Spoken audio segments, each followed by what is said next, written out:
All right, so before we get into anything, I just want to address something that we forgot last time. But first of all, this is the binaugural episode of Will This Send Me to... Is it Will This Will it send me to hell? Will it send me to... I was going to check the art earlier. I checked the art.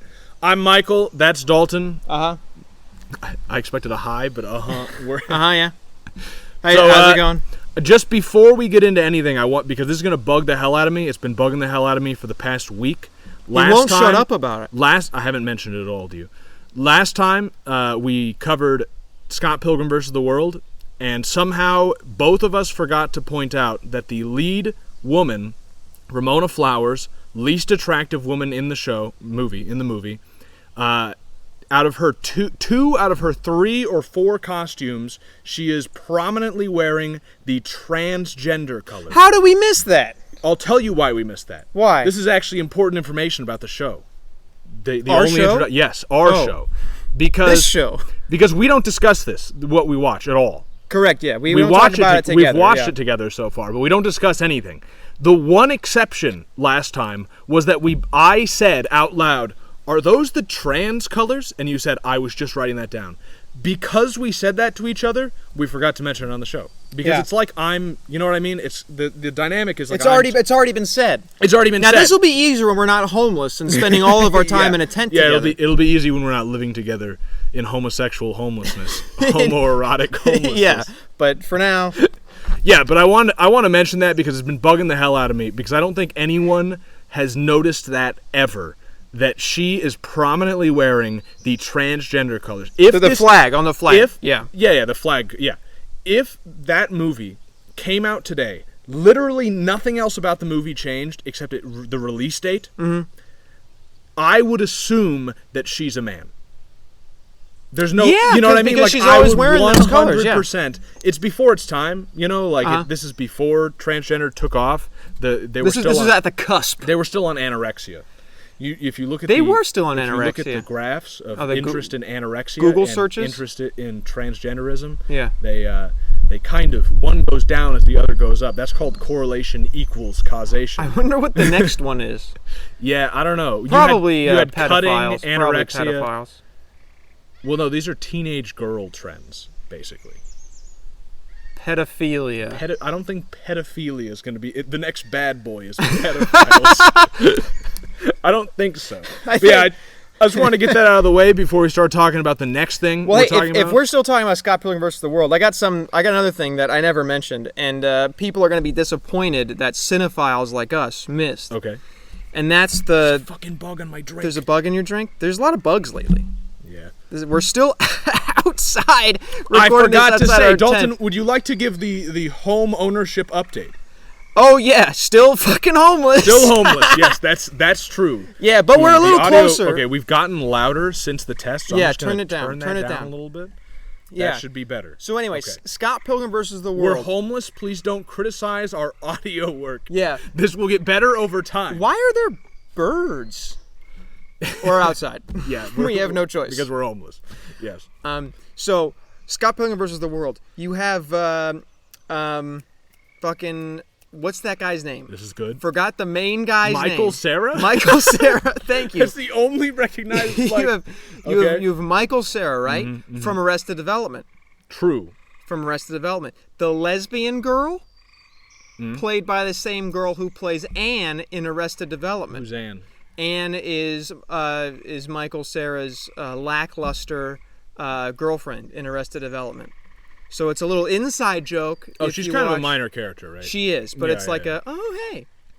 And we never mentioned that, so people are going to say... We got some loud birds, dude. They're getting loud, dude. Either loud birds or frogs. I think those ones are frogs. Some of those are frogs. We're just going to have to make do without... It adds to the ambiance. I think it really does. We're still homeless. Yeah, to continue with the homelessness update. Yeah. Still homeless.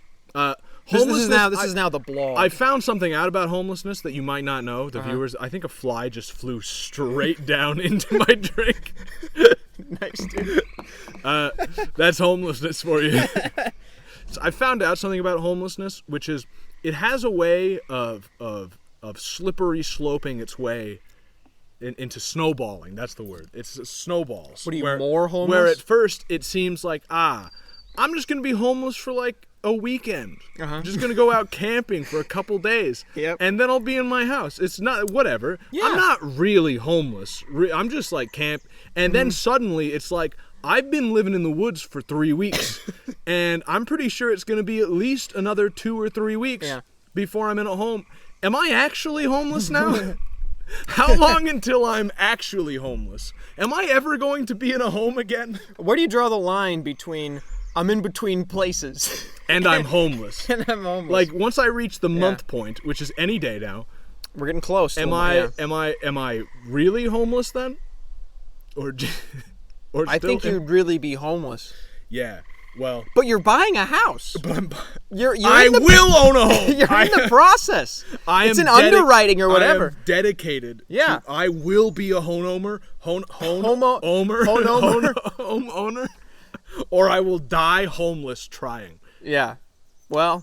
But yeah, that's stay tuned, that's the ladies update. and gentlemen. Yeah. You'll know when we know. Not true. We have a backlog, but don't worry about it. Mm-hmm. I don't think there's anything else to say before we get into it, because since this is the second episode, we don't have like introductory shit to say. Yeah, we don't have the relationship advice that people send in. We have nothing to say from the fans. Yeah. Because there are none. There are none yet. There are fans of me. They're fans of me. There's less. There's a few fans. There's a couple. There's a few fans of me. But no fans of us. Yeah. Yeah, fans of us. What are you going to do? Yeah. What did we watch this week, Michael? We watched Invincible. Which is a current year show. Mm-hmm. It came out on Amazon. It's an Amazon Prime Video show. Yeah. You can, however, watch it illegally. I do not condone that. This is a legal disclaimer. I do not legally condone that. Why do you even need to say that? Why do you need to say that? Because I illegally condone it. But legally, I do not condone. That's a joke, by the way, what I just said. My lawyer knows it's a joke, and he'll fight you to death. And by to death, I mean he'll sue you if you think it's not a joke. Everything I say is a joke. So none of what I said is true. But we illegally downloaded Invincible and watched it. I didn't do shit. Michael just showed me the show. I don't know where he got it. Why am I a part of this? Well, just don't worry about it. Okay. You'll be getting a letter from my lawyer. Okay. Yeah. But I admit to nothing. But we watched it. It's current. We watched Invincible.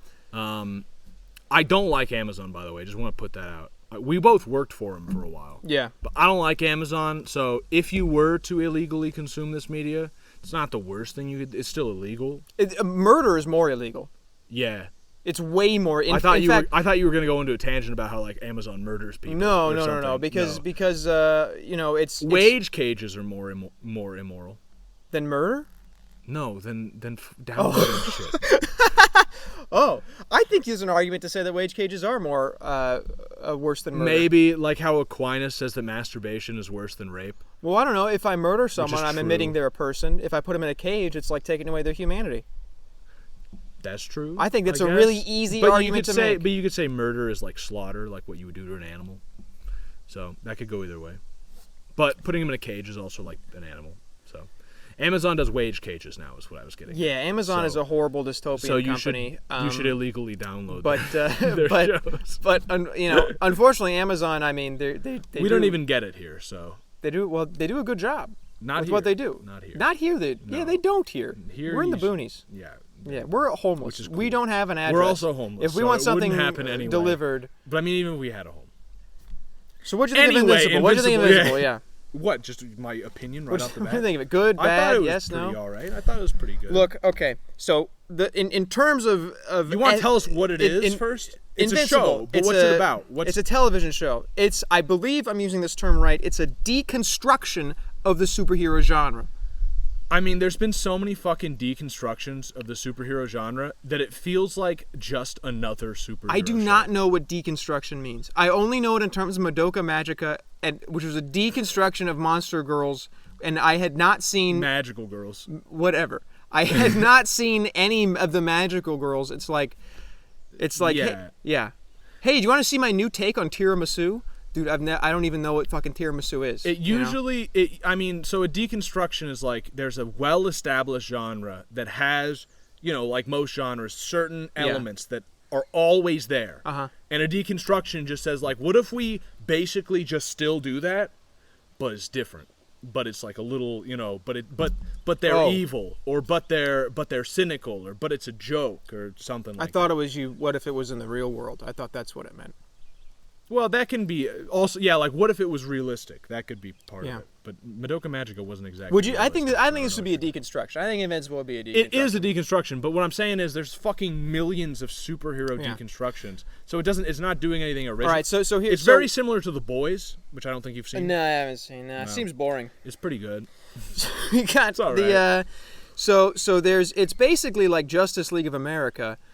You remember that show on Cartoon Network? No. That's what all the animation looks exactly like. I really appreciate that. Yeah, I mean, it's the animation. It looks great. It doesn't look great. The style's fine. The animation is not very good, and it often features CGI hell. Hold on. Like CGI creatures. What is the show? What is That's the what show, I asked Mike? you. Okay, it's a superhero show. It's a superhero show, but it's different. No, okay, so it is a superhero show. It's not even that different. It is just a standard superhero show. The only thing that's different about it is more adult themed. That's everything else is basically cut and paste superhero show. On purpose. Damn, I think you're right. Yeah, but everything else is just standard. Mm-hmm. And I think that's fine. Like, that's good because I think they're also very influenced by anime, which I can get it. There are a fucking lot of anime influences in this. Yeah, that's one for you to talk about, not for me. I watch fucking Some westerns. of them are obvious, but I watch John Wayne movies. But too. It's very standard, and I think that's good because right now there's kind of, when it comes to animation especially, we have in the West, even though we invented the fucking genre, we have nothing. We have no good animation except like Pixar. But Steven Universe. The only animation we even make. That was a joke. Steven Universe thing was a joke. Was a joke. Don't keep listening, please. The only animation we even make in the West is kids shows and raunchy, like comedy sitcoms. Like comedy sitcoms. Family Guy. Yeah. Family Guy, South Park. Simpsons. Simpsons kind of. Simpsons is made in Korea, written by Chinese people. Like anime. That means Simpsons is an anime. But we don't even make other genres. So like they don't need to do anything special. It's like Boku no Hero Academia, wildly successful anime that is a very standard like fucking X-Men high school show, right? We just need to make more of those because we can probably do them just as good or better. And this is kind of them doing that. Yeah. I appreciate that. I appreciate that it is. I do hate that it's original in some ways, but it's also just a standard superhero show. But at least it's not a child's superhero show. You know what I mean? It wasn't. It didn't go too far into the adult stuff where it's like, okay, all right, it's adult. I didn't feel like I was talked down to. No, watching not really. it, I really appreciated that. A lot of shows you watch, it's like, what do I have? Fucking two brain cells to rub together. The Boys talks down to you in a different way, which is like shitty comedy, like the kind of comedy you find in like big blockbuster comedies. Yeah, like modern day blockbuster comedies, not Chris Farley or something. But Chris Farley was Catholic. I did not know that. Apparently he was I read something about him going to mass. Overdosed. I don't know, dude. Andy Warhol was Catholic. That's true, yeah. So everyone knows? has their demons. Yeah. Some of them some of them are worse than others. Some are actual demons. Yeah. Most of them. Actually, maybe all of them. Probably all of them, actually. I've come around on that. They're all demons. It's all demons. Yeah. But yes, this is a standard superhero show, basically. And standard in like every way. So like the main guy, like the main character is the son of Omni-Man, who is Superman. Yeah, this is. Have you seen Sky High? It's not like Sky High. I have seen Sky High. It is not like Sky High. Oh, okay. No, never because mind, the school is not that important in the plot. Well, no, but it's like Sky High. They're super. I just realized it's not really that much like Sky High. But I mean, you've got Superman. But that his dad is the main guy. Oh, okay. Yeah. That's like Fine. Sky Yeah, High. that's like Sky High. You've got Superman. You've got basically the Justice League. Yeah. You've got the Teen Team, which is the Teen Titans. The Teen Titans. It is literally. I mean, they have Starfire, like exact. Yeah. They have a robot. Yeah, that girl is Starfire. Later, you get the monster transformation person, who in this is a loli, which there's your anime influence, by the way. Based. Legal loli. Yeah. When it, like, obviously they're taking cues from anime. Mm-hmm. They know what people want. Yeah. They want Teen Titans and they want lolis. I guess, dude. Yeah. And what are the other superheroes? I'm trying to think. They're all like carbon copy. I mean, you've got Aquaman in there somewhere. There's he's part of the Justice League. red streak, which is the Flash. Yeah, that's all the Justice League characters. Yeah, they're all Justice League. I know there were some others, but yeah. So very standard superhero show, except with over-the-top violence and some inappropriate jokes. I'm happy that like it didn't go all the way in that direction. Nothing made me barf. And but I like the father-son dynamic is one of the main things, and the other one is I guess spoilers by the way, if you're. Well, yeah, that's always going to be the whole case thing is spoilers. If you're Well, first, do you want to go into just like, do you want to go into more what the show is about, or do you just want to go into like?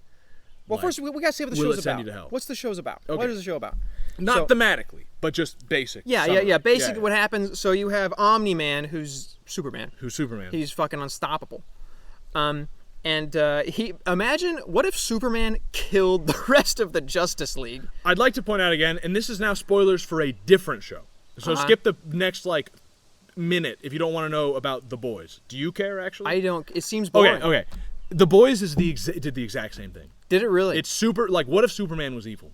That is The Boys. Okay. Except it's kind of like what if a lot of them were evil, but the main thing is that Superman is evil, but it's more subtle than this show where episode 1 Superman kills everyone.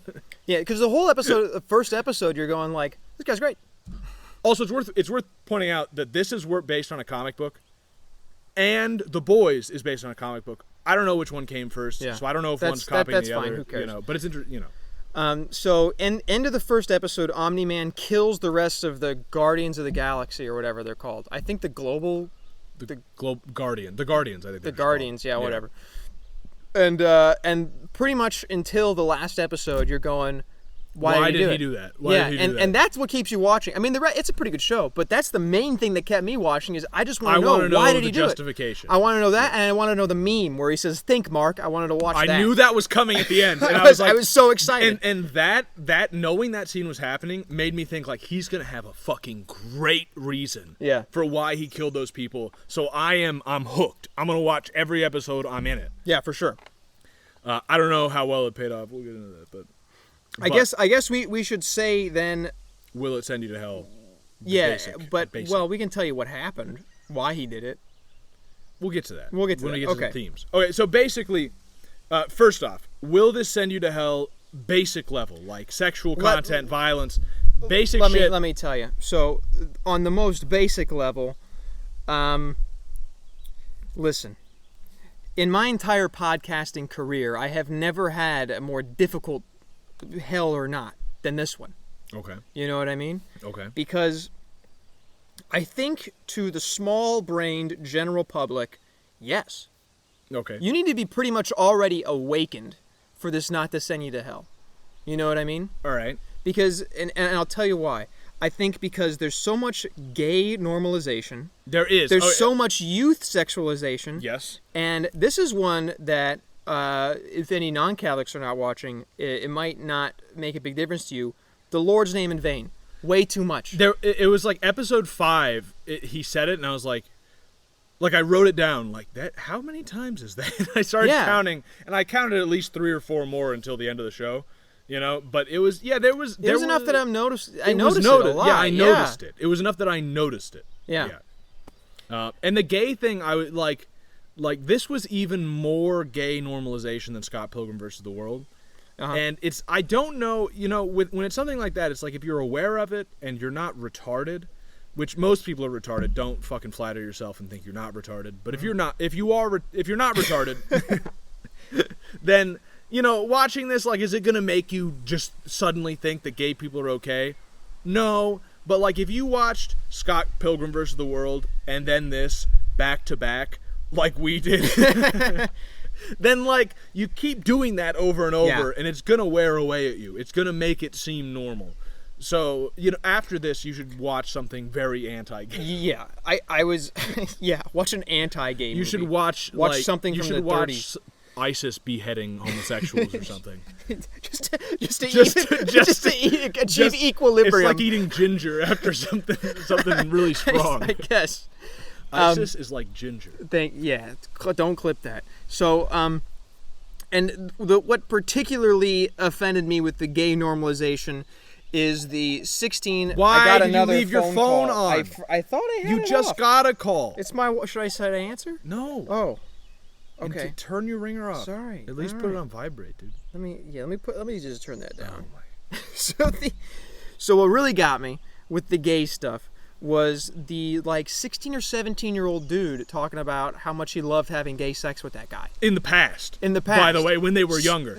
Which is realistic because most gay people are gay because of sexual abuse. Yeah. And that other guy is older than him. Don't at me on that one. They don't say exactly what the ages were. Yep. But he's currently in high school. He's currently 17 and it happened last summer. So you do the math. Well, and the guy he's talking to about that, and he says like it changed his life. Oh, that guy's in college. He's in college and Yeah. has been in college for at least a year. it Yeah. seems. So he was probably of age. The other guy wasn't. It's not a huge age difference, but it's at least like a car seat headrest age difference. Yeah. And that fucked him up. Yeah. So yeah, do some Google searches. Figure out what Michael's talking about. you can't even do that. You have to listen to all of his albums. You have to Will Toledo, call me. Let's be friends, not gay friends. You should stop being gay, which I think you secretly are. I think he did stop being gay. Based on his lyrics, I think he is not being gay anymore. But anyway, God bless Will Toledo. So the gay best friend of the straight main character, which, look, sorry fellas, that doesn't happen in real life. No. I'm not making a moral judgment. Realistically, that just doesn't happen. But gay people segregate themselves. Yeah, generally. they hang out with other gay people. They hang out with girls. They don't hang out with. They will sometimes hang out with a straight man who may as well be gay. Yeah. Who he's a flamer. He just doesn't know it. Yeah, but this is not the case with Mark. No. Think Mark seems fine. Yeah. He seems all right. He seems okay. So, but yeah, that character, he's 16, racially he's pure. 16 or 17, and he's saying how much he loved having a dick in his ass. And I guess we're all supposed to think that's fine. Yeah. Call me old-fashioned. Yeah, that's one of those underage gay sex. And and he's openly gay. Like one of the first lines is like, I love being gay. He just mentions that he's gay. Yeah. Yeah. He looks and sounds gay. I hate his voice. There's two characters in the show that their voice can burn in hell, and it's him and Britta from Community. Yeah. I think that gay character should be offensive to gay people. Well, I think gay people are always offensive to gay people if they know, which they don't. I think so. I feel like gay guys who were gay like in 1995 are looking at gay people on TV now and just like, what a bunch of queers. You know what I mean? It's like, how really? That's what we have for gay people. They don't even have mustaches anymore. Yeah, right. Freddie Mercury would be so ashamed. I know. Freddie Mercury's like, you're gay, but like you might still beat me up. He's looking up from hell and thinking, boy, this is the worst part of hell. Is having to watch this. Yeah. No, Freddie Mercury it was from needles. I don't know if Freddie Mercury was ever actually gay. He said he was bi, I think. Well, but that's not gay. He might not have ever had sex. Does anyone know? No one knows. I challenge anyone to send me proof. That one's a joke, but Mishima, I still hold, was probably not gay. Yeah, look, Google that one too, guys. So yeah, it'll send you to hell for gay normalization, especially among the youth, but also just underage people having sex. Well, which is semi-realistic, I suppose. Except no, because the Zoomers, our generation, has like the lowest amount of sex in all of like the recorded generations for the past like 4. Yeah. So actually, it's not realistic. Like modern day high schoolers are not having sex. I think what the statistics are is a small amount who do have so much sex. Oh yeah, they're extremely degenerate, and even the ones that don't have sex, a lot of times are extremely degenerate. They're whacking off and stuff. Yeah, but, it's a really weird shit. Yeah, but these 17-year-olds, there's not a ton of it, but they do have sex with each other. Yeah. But it's not graphic. It's implied. It's not. Nothing's too. There's no there's no graphic nudity or anything. There is very graphic violence. I'm an American, so. All right, let's switch over to talking about the violence part then. Yeah, sex thing. Yeah, I'm an American, so sexuality bothers me and violence doesn't.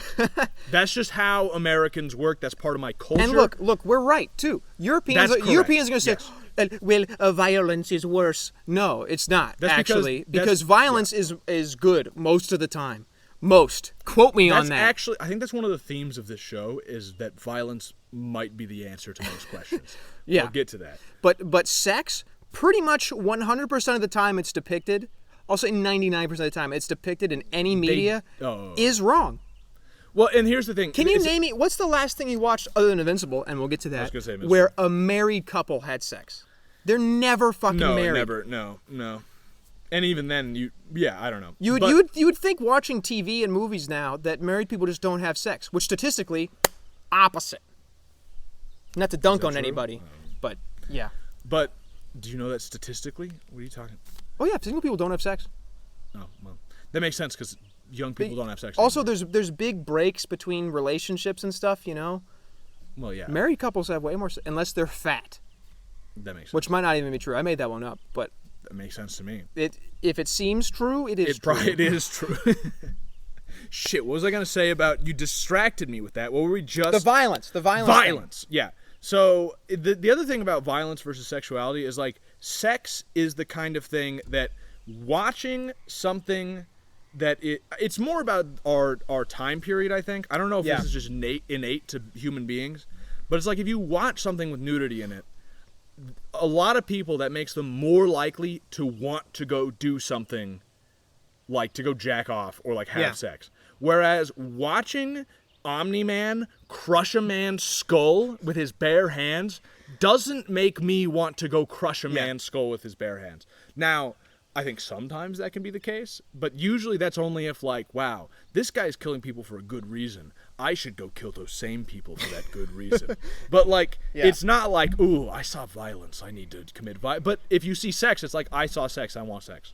Yeah. So it is. I think Americans have the right view of it. It's like a brain thing. I don't know. It feels like it's probably an innate thing, but it might just be that like the predominant sin of our generation, the sins of our generation, is sexual. Is pornography. Abortion. Yeah, that's all although around abortion sex. Is violence, but you know what I mean. They're mostly having to do with sex. So. Yeah, I could see that too. I think there's an argument to be made too with like gratuitous violence. I think there's some like really gory horror movies or something that like that's just not good for you to watch, man. It's like think of the purity of your soul. You know what I mean? And the thing is, here's the thing. When you watch violence in any media, unless it is a snuff film or like an ISIS beheading video or like the cartel or something like that, except for those, what you'd actually watch normally, media, it is fake violence. And you know that, and it never seems really like real violence. There's a couple horror movies that like you watch it and you're like, oh fuck, that feels too real. Hostel. I can't watch Hostel. What was it, Mommy Dearest or something like that? It's a German horror movie. That one was like, it got to me. It's got a lot of body horror. I cannot stand But other than that, even those, you know it's fake, right? Mm-hmm. With sexuality in movies, they are actually naked. You know what I mean? Like, those they are actually naked. Yeah. It's different. I think that's part of why violence, it just doesn't have that as much of an effect on people. Yeah. And I don't think this one is violent. I probably wouldn't show it to a kid. I wouldn't show it to a kid. But mostly for the sexual stuff. I would not show this to a kid. I think it's too violent for children. Too violent for children. But if you're older, it's not. I don't think it gets. You could maybe argue it's gratuitous, but I think it's fine because it fits thematically. I think there's a point to it. It's not violence for the sake of violence you're watching. I don't know. At the beginning, it feels like violence for the sake of violence because the first episode is set up specifically in the way to where you watch like the whole first episode and you're like, oh, this is a standard superhero show. Yeah. And then Omni-Man crushes a man's skull and you're like, oh, it's not. And it's supposed to be gratuitous to like shock you. And it feels like that. But but the shock is on purpose. It's to kind of show a point that like, could you imagine if someone had this power? They could just do that to you. Yeah, easily. I mean, it's not a cool thing. I'm not arguing that it's like it's terrible, Yeah. but I think it might be gratuitous. I don't think it would send you to hell for that. Because, No. I don't think it would either. But I think it is a little gratuitous. I think in that one scene it is, but the gratuity is to prove a point that it's trying to prove. Okay. So anyway, not offended by that. Anything else with standard like base? What's the word for it? Very easily observable parental stuff. Parental stuff, I guess, to some extent. There's the gay normalization, the youth sexualization, the Lord's name in vain, which is all over the place. Interracial couples everywhere. That's not going to send you to hell. That's just a propagandistic thing. Yeah, that's really strange. Especially episode 5, I think it was, just all of a sudden, every single background character, or even some of the foreground characters, are interracial couples, some of which are just impossible. There's like two lights. What was the one? It was there was a black. Yeah, she dark, was black lady woman holding a white baby. Yeah, and not like ambiguous, like no, that is like a blonde baby. Yeah, right. Like even if she had a kid with the whitest man possible, that kid would not turn out that white. So and then I think stepmom, the man is a widower. Maybe, and he got on it quick with the next wife. There are explanations, but it's you know how black people love to adopt white babies. Yeah, that must be what happened. It's like no, that never happens. And you know, here or there, it's like here or there is actually kind of realistic, but it was all over the place. It was everything. Actually, it was clearly propagandistic and like a really weird. Yeah. Definitely. I can name one white couple. Can you? One white couple in the show? Yeah. Because we're pretty sure the main character. The explosion guy isn't white. We're pretty sure the main character is half Korean. The robot and the loli. The robot becomes non-white. You're right. The robot but he is the white. Robot's transracial. He is transracial. But I guess that would be one. He was white though. Well, we're unsure because he was a homunculus. But the loli becomes green. So that one does not count. Okay, the other white couple. It's crazy that there's like I can't think of. Yeah, you can't, can you? I can think of two couples that are not interracial. Right. There's the black guy. There's the black evil guy. The black villain who's like supposed to be seen as a sympathetic villain. Well, actually, it's kind of unclear at the end if he actually became evil because. I think he's supposed to be sympathetic. Yeah, because he takes advantage of Mark to overthrow a kingpin and become the kingpin. But then he still loves his family. So we're not sure. We think maybe he's running the town better. Good he's now. At least the way it ends. It just like the way that side story ends is he's at least gonna run it better for his own family. So, other than that, unclear. Who knows if that was that supposed to show that Mark got played or that I think now things are as they should be. I think it does have a point. I'll come back to it later. So there's that one. There's the two black guys. Where are there two white characters? I don't know. Now I found this offensive. Okay. Eve's parents. Adam Eve's parents, which by the way, cool name, ATOM, as I imagine what it's called. Adam Eve, that's cool.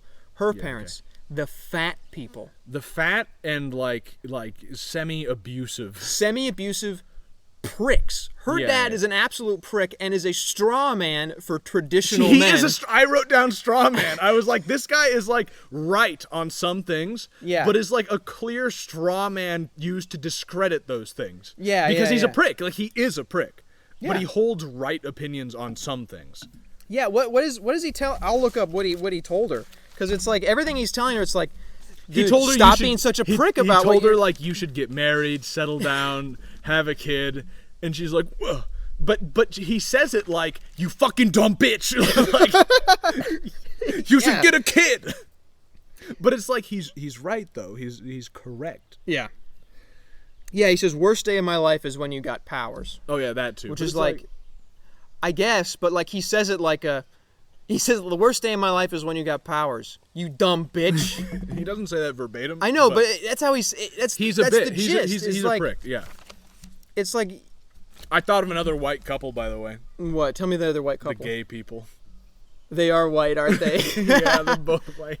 The older... Man, we got good representation. The older gay guy is like actually like the... He's German. He has a German flag on his wall. Like the meme Chad. He has a German flag on his wall. Yeah. Yeah. So, take that, Nazis. You're I don't understand. fucking gay now. You're gay now. You're also a cyborg. Yeah.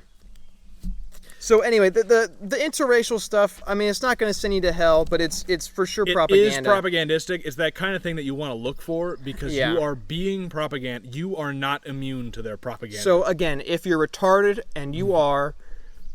We all are. You know, no one is immune to their propaganda. It's going to affect you a little bit. Just realize that, yeah. At the very least, if you're a little bit less retarded, it's going to make you fucking violent. That's a rough spot to be in. Be a little bit even less retarded and just be serene. Just wait it out, dude. Just wait it out. Yeah. Wait it out. Ride that tiger, man. All right, dude. You thought about this, I guess. So... anyway, what's going to send you to heaven with this show? You want to get to that yet, or? I think we could go more into like what we can go piece by piece into the show now, kind of like as it goes, and then get into like theme. Yeah. You know, okay. After that, take the lead. I'd like to say when the show starts, it's terrible. The very beginning of the show with the guards just going on about their fucking pointless lives. I liked it. I thought the guards were going to... I thought at first, these are the characters. Like, one of these guys is going to be an important character. He's a throwaway character. But, like, you have started a show that is animated, right? Uh-huh. First of all, with nothing moving. It's two people standing still talking to each other. Two minor characters, one of which comes back, like, twice, you know? Once, yeah. But is a minor character, and you start it with him giving exposition for like at least a solid minute, if not more, and then everything starts happening. It's like that is the worst way to start anything. I thought it was pretty good. It's like every element wrong. You're just stupid. I thought it was nice. They were relatable friends. Relatable? Are you a stepdad who thinks his stepson is his real son? I wrote that one more before propaganda. He said that. But yeah, I thought it was very progressive of them that there were a black guy and a white guy, and the white guy has a kid on drugs. That we've really come far as a society. Was he on drugs? Yeah, the white guy has a stepson. Yeah, I knew it was a stepson. Who was on drugs. Well. Yeah, and the black guy was single and just wanted to get married. Right, yeah. But I thought it was a nice conversation they had. No. I get how you could say, wrong. It's an animated show. You could do whatever you want. It's not even that it's animated. It's like everything you could do wrong about a show. So, like, most shows try and keep the beginning interesting. You know, you start in media res, or you start with something that grips you, something visually attractive, or some story point that's really interesting. Nah, we're going to start with two characters that will not matter to the rest of the show. We're going to go into their background that you have no reason to care about. And as the show goes on, you learn you shouldn't care about because they're pointless. And it's exposition at the very beginning of the show. It's like every single thing you could do wrong. I take what you just said as everything you could do right. That's dumb. Because so thematically, you're so wrong. It shows that people without powers are fucking useless ants. You get attached to them, you go, and then boom, bam, they're fucking nothing. You're an idiot. And that kind of serves the theme a little bit. What do you mean the theme? The theme is that people with superpowers are superior? Kind of. That's not a theme because people with superpowers don't exist. But in this. That's not a theme. You're so wrong. This they do. Unless that's a symbol for something else, which I could see it being. Otherwise, it's still stupid. Hey, give me the rest of the episode. I'll figure out why that makes sense. Okay, whatever. You're wrong. But that's sort of a running thing in the show, is that the masses are garbage. It's not much. Yeah, kind of. Yeah. So you get attached to them. They get wrecked, and you go, oh, they're nothing. Yeah, they didn't do it very well then, since the guy survives. And that they should have killed him then. Shut the hell up. And that. So your point doesn't stand very well. No. But that comes into play later. Despite being a nobody, he's got plot armor. shut up. But that comes into play later in the show when Omni-Man says his whole spiel, and you go, oh, yeah, it kind of makes sense. Nah. Okay. It's dumb. I liked it. It's very bad. I liked done. it. It starts out with, nice conversation. And then, like 2 seconds after that, bam, now we have a cool action theme. Oh, yeah, before that. Yeah, now we're not with the gay guy yet. The next scene is the gay guy. Yeah, but then they have an action scene. We have a cool Justice League action scene, and it's great, and it makes me think about how much I liked the cartoon when I was a kid. And there's guys who are clones of each other, and they keep saying, you're the clone. Yeah, they're fun. They're a lot of fun. None of it is like, wow, haven't seen that done before. But it's fine. see, Michael takes that and goes, I've seen this before. I watch it and I go, hey, it's one of these. Great, I like these. Yeah. Which means my brain's a little bit smaller, maybe. And I like you have just ignored like all of, and which I have mostly too, but like since you were a kid, you realize that every year there has been another show or movie or 5 that do this. So like you're saying it like, wow, what a nice callback, and it's like. It's an unbroken chain from your childhood. But I don't watch those. Yeah, so you're. But I don't watch it's this. I watch. You're the guy. I watch Justice League. To be clear, and then 25 years later, I watch this. To be clear, this is like my grandpa going to like the Indy 500 and like. Man, I remember when I was a kid they used to do NASCAR and they would drive in a circle.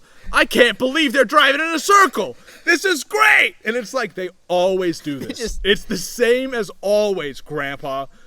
Well, look, just because you haven't watched NASCAR in 40 years doesn't mean that NASCAR is now fucking special. All right. Point taken, I guess. But I didn't have a problem. It was fine. It was just like, oh, okay. I mean, not much of this is done animated. I'll say that.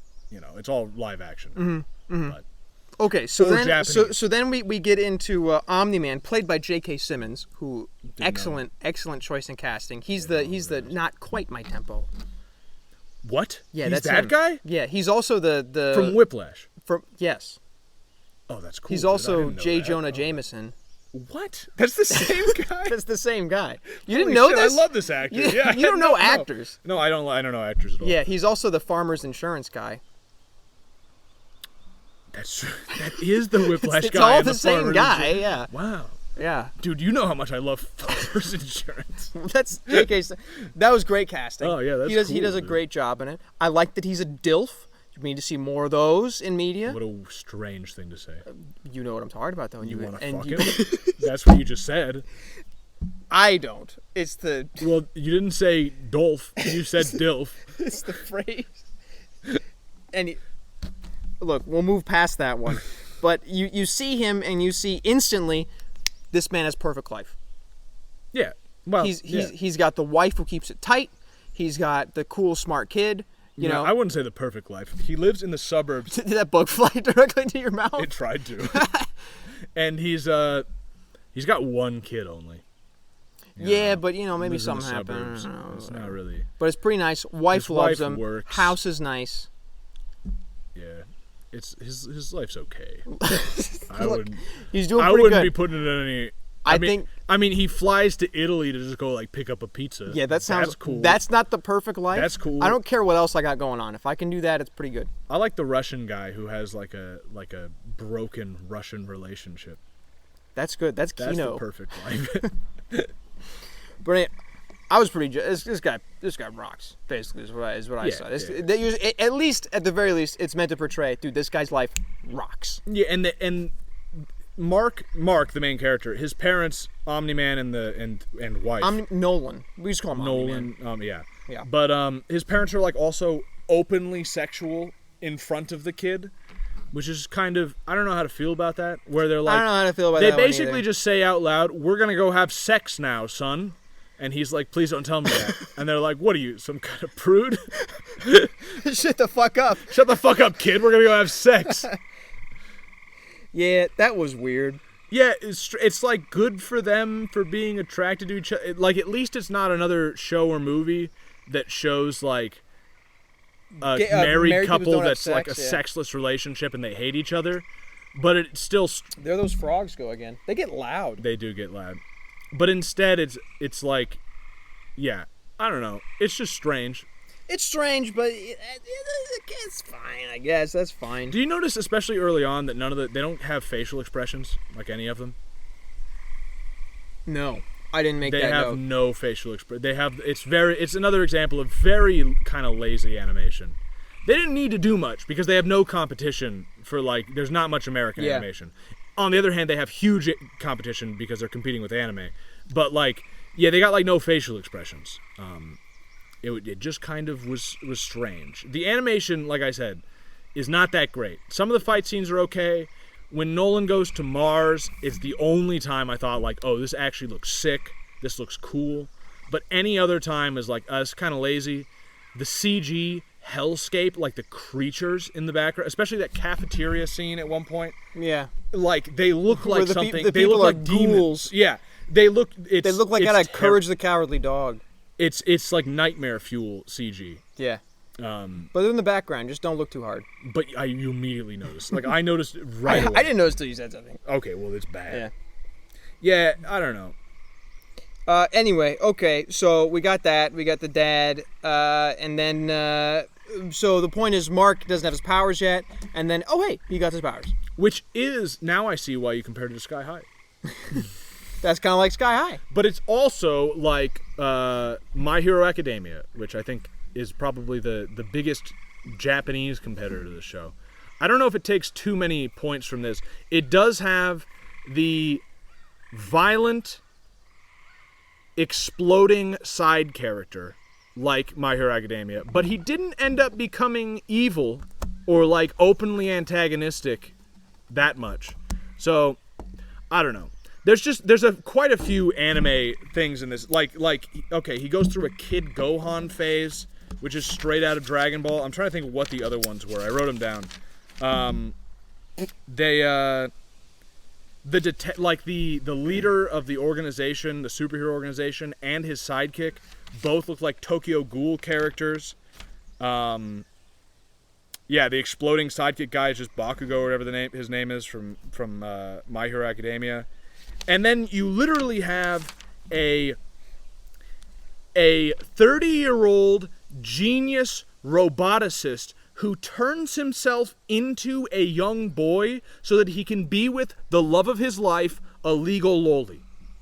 That is anime. Like that, like you cannot look at this and say they are not trying to make an anime. But anyway. Yeah. Quick aside. Anyway, okay. Michael watches anime. Some. I just I mean, enough to notice. Yeah. I bet there were more. I bet there were more anime shit in this.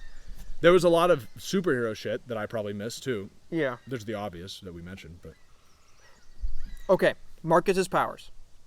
Well, before that, there's the scene where Mark gets bullied.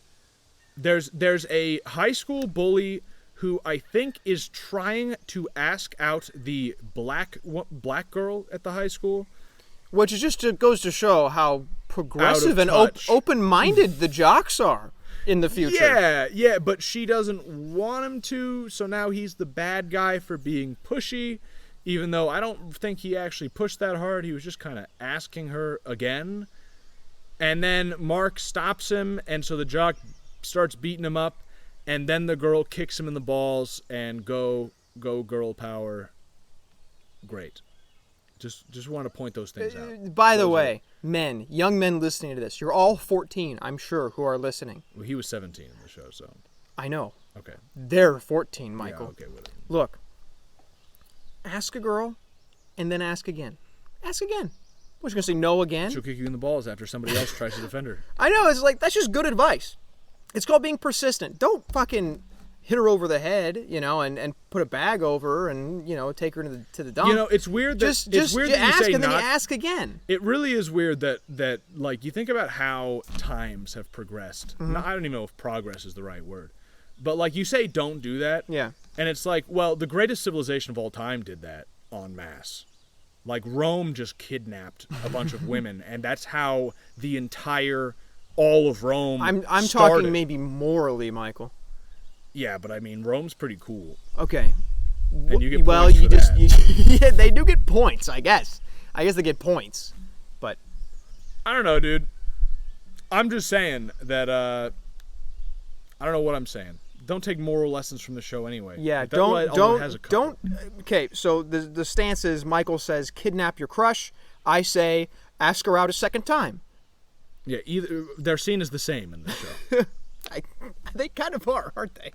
Oh yeah, so it also shows that it shows later that, well, pretty quick. It shows that Mark's parents, he has Omni-Man, who at first looks like just a white guy, and then the wife, who is, I think, Korean. She's Asian. We didn't get that for a while. I couldn't tell. I could tell immediately, and she literally has Korean on the wall, but you said it could just be a decorational thing. The voice actress is Asian. But the voice actress is also Asian, and she looks Asian. I think it's the Asian girl from and the Grey's skin Anatomy. tones are slightly different, I think. Yeah. But, so I wrote this down like episode 1. I wrote down that, so Mark's, at some point I think Omni-Man says that like you're half, well no. He says later about like the whole bloodline. You're half Vitramite. But so, Mark is half white, half Asian, a.k.a. half superhero, half normal.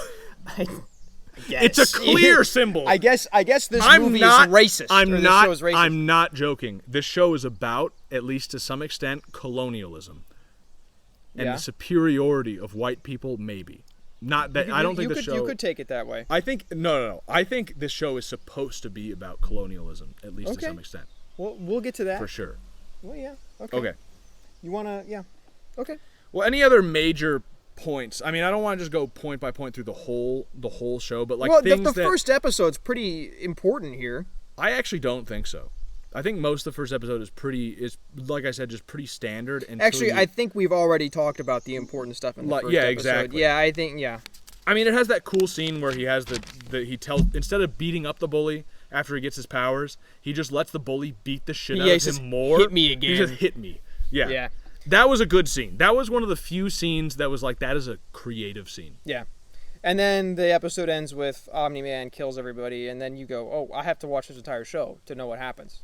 Oh, and then, I don't know if they do it on the first episode, but they definitely start doing it in the second episode, where there will be some point in the episode where there's a sentence going, and then he says, Invincible, but he doesn't actually say Invincible, it just shows the title screen. Yeah. And right away, I just laughed at it every time, or like most of the time, because it just made me think of fucking Linus Tech Tips sneaking in an advertisement.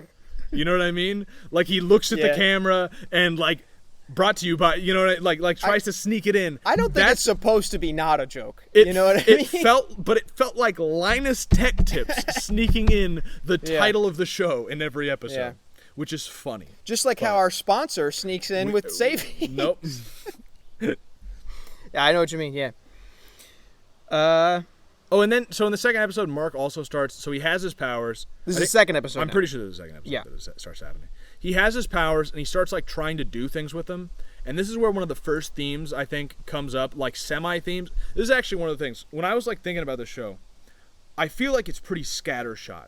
There are a lot of themes that I think they tried to explore, but didn't explore that much. I agree. There are some themes that I think fit with most of the show, but then you look at like one of the major side stories and you're like, well, how the fuck does that fit? That doesn't fit at all. I could only find like two things, one in particular, that like fits every part of the show thematically. But this is one of the smaller ones that only fits part of it, which is they kind of explore the idea of violence, and it seems that violence usually just is the answer. Yeah. And right from the beginning, he's like telling like the aliens that invade. I think it's the aliens, episode 2. It's pretty quick. Yeah. It's somebody, but I'm pretty sure it's the aliens. And he says, like, stop. Get away from those people. And they just continue to kill people. And then he has to fight them. And then that ends up working. And the show just makes it very clear immediately that, like, you can't just tell them to stop. You need to resort to violence immediately, or else more people will die. And for most of the show, violence is still the answer. The only exception being when that guy comes to fight him on a miscommunication. You know? Yeah, when Seth Rogen. And then fighting doesn't work. Yeah. But then it just goes back to working. So it's like the exception that proves the rule. You should basically you could have just fought that guy. That probably also would have worked. Yeah, Violence is the answer seems to be one of the minor themes of this show. for sure. Even like the characters who like try not to be violent anymore, like Starfire leaves and becomes like a park ranger, basically. I love A her. firefighter. She's great. Yeah, it's Why great. didn't Mark get with her? Yeah, Because that of would propaganda. Be too normal. Yes. Yes. Because of propaganda. But she goes and does that. He had to get with the black woman who treats him like shit and emasculates him. And is retarded. And is Maybe. she retarded? There's something, I'll get to that. You think she's retarded? Okay. Well, there's something retarded about the way she is. Okay. She's got retard vibes. Well, I'll get to it. But even when Adam Eve goes off and like stops being a violent superhero and just like an environmental superhero. Yeah. She still says like, well, I mean, the world's being taken over right now, so obviously I'm gonna go use violence over here. You know, like even she doesn't swear off violence. She's just like, well, no, I just want to do something else for a while. Of course I'm gonna resort to violence when I need to. So, I thought that was worth mentioning. You know, violence a lot of times is the answer. So she's voiced by Britta. I hate it. That's Jillian Jacobs from Community. She has the worst fucking voice. She's the worst character in Community, but it's funny and they play into it, so it's fine. But in this, she just has that same terrible voice, and I hate it. I think if you didn't know, I thought she was fine. No, it was maybe because once you pointed it out, it got much worse. One of my notes is just Eve's thighs. Yeah, they did. They were a little sexualized. That one might send you to hell. Her thighs. Maybe. I don't know about that one. Depends on the kind of man watching. I'd like to point out that the half Asian superhero has bug eyes on his costume. That is racist. Yeah. It's actually a Kamen Rider reference, I bet. Oh, is it? Yeah, no. And no, it's it's is that is racist? It's racist because Kamen Rider's Japanese and he's half Korean. I thought so. I'm racist for even thinking. I thought the Asian superhero that could make duplicates of herself was racist. I knew you could say that because you basically made that argument with Scott Pilgrim vs. the World that any identical Asians are by nature racist. So once that character existed, I was like, Dalton's gonna go off about how fucking racist. Yeah, because all Asian people are the same, aren't they? Oh, also, some of this show is just sloppily written. The robot looked like a pumpkin. Okay, that's not what I meant about sloppily written. But why did they make him orange and give him a smiley face? But like the aliens invade, and so they're fighting, and then apparently they come from a universe where time moves differently. Mm-hmm. So in our world, they age way faster, and they end up getting away. But like, so they're in our world for like 30 minutes. Yeah. Not even, the length of a TV of an episode, but like 20 minutes or something. Yeah. And during that time, they start aging into old age and dying from cancer. Mm-hmm. But then a couple episodes later, or maybe even the next episode, it's apparently been 3 days, which in their universe is decades, which was enough for them to develop a way to not age in our universe. But it's like, okay, so 20 minutes equals a lifetime, but 3 days equals like 30 years. Mm-hmm. It just doesn't. The math just doesn't work. Go off, King. I'm just saying that they don't. Get a fucking. It doesn't make any fucking sense. Get a fucking whiteboard, nerd. Who cares? It's like basic math. Suspend your damn disbelief. And it's like one episode after another. Right, yeah. Like okay, they age faster, but they can't age faster at different speeds. Then they cure it, and then it's like okay, well, whatever. But yeah, it doesn't make any sense. The Flaxons. Well, because like they have the same Flaxon leader come back 3 times, and it's like if he's aging as fast as he is in our world, in his world, which is the obvious implication, it's what they say directly, then he would have been dead like twice by the time he comes back at the end, like the 3rd time. Uh-huh. So it doesn't make any fucking sense. You should send some who letters. Who cares? But like it just doesn't make any fucking sense. All right. I'm glad you said your piece. Main character's shirt collar is untucked. Shirt the bottom, yeah. Not the collar. The just a nice shirt touch. Tail. That was a nice character design touch. It just made the character design not as boring. I just noticed it, and I want to point out, good for them. He looks like the main guy in Batman Beyond. That's what he looks like. The main guy in Batman Beyond. I don't know. Batman? No, Beyond. The young Batman, the new Batman. Oh, he looks like young Batman? Yeah. Yeah. He looks like that guy. Guess. Man, Yeah. I wish they went that without. Also, what was his name? Mark Grayson? Yeah. Do you know Robin's name? It's Dick Grayson. So that's another little reference for you. So that's how he ties into the Teen Titans. That's how he's the Teen Titans. Correct. He's Robin. Got it. He's Yeah. Robin. Robin, son of Batman. Correct. Yes. I mean, Superman. Well, yeah, but Dick Grayson later becomes Nightwing. He evolves, and there's a different Robin. Yeah. Batman comics got weird. They got too many characters. Superman. Yeah, and there's some weird ones. With like a Anyway. Batman's cool, man. Oh yeah, I wrote down a lot of bad writing, and then I wrote down a word that is indistinguishable, which I think is very funny because that is bad writing. You can't figure out what the fuck you said? I can't figure out what I wrote. Yeah. But I put a lot of bad writing. Whatever I put after that, I agree. There's a lot of writing in this that is just like the way people talk is just kind of strange at some point. Especially some characters. I don't have any notes like that. Like the gay character. Oh, the gay character is extremely offensive to everyone, including including but it's badly people. written. And there are just some people and sometimes that are and some of the interactions between like the Teen Titans and when the Loli first comes on screen and is like talking to the exploding guy. Rexplode, his name is. Played by Jason Mantzoukas. Excellent casting for him. Him talking to the Loli.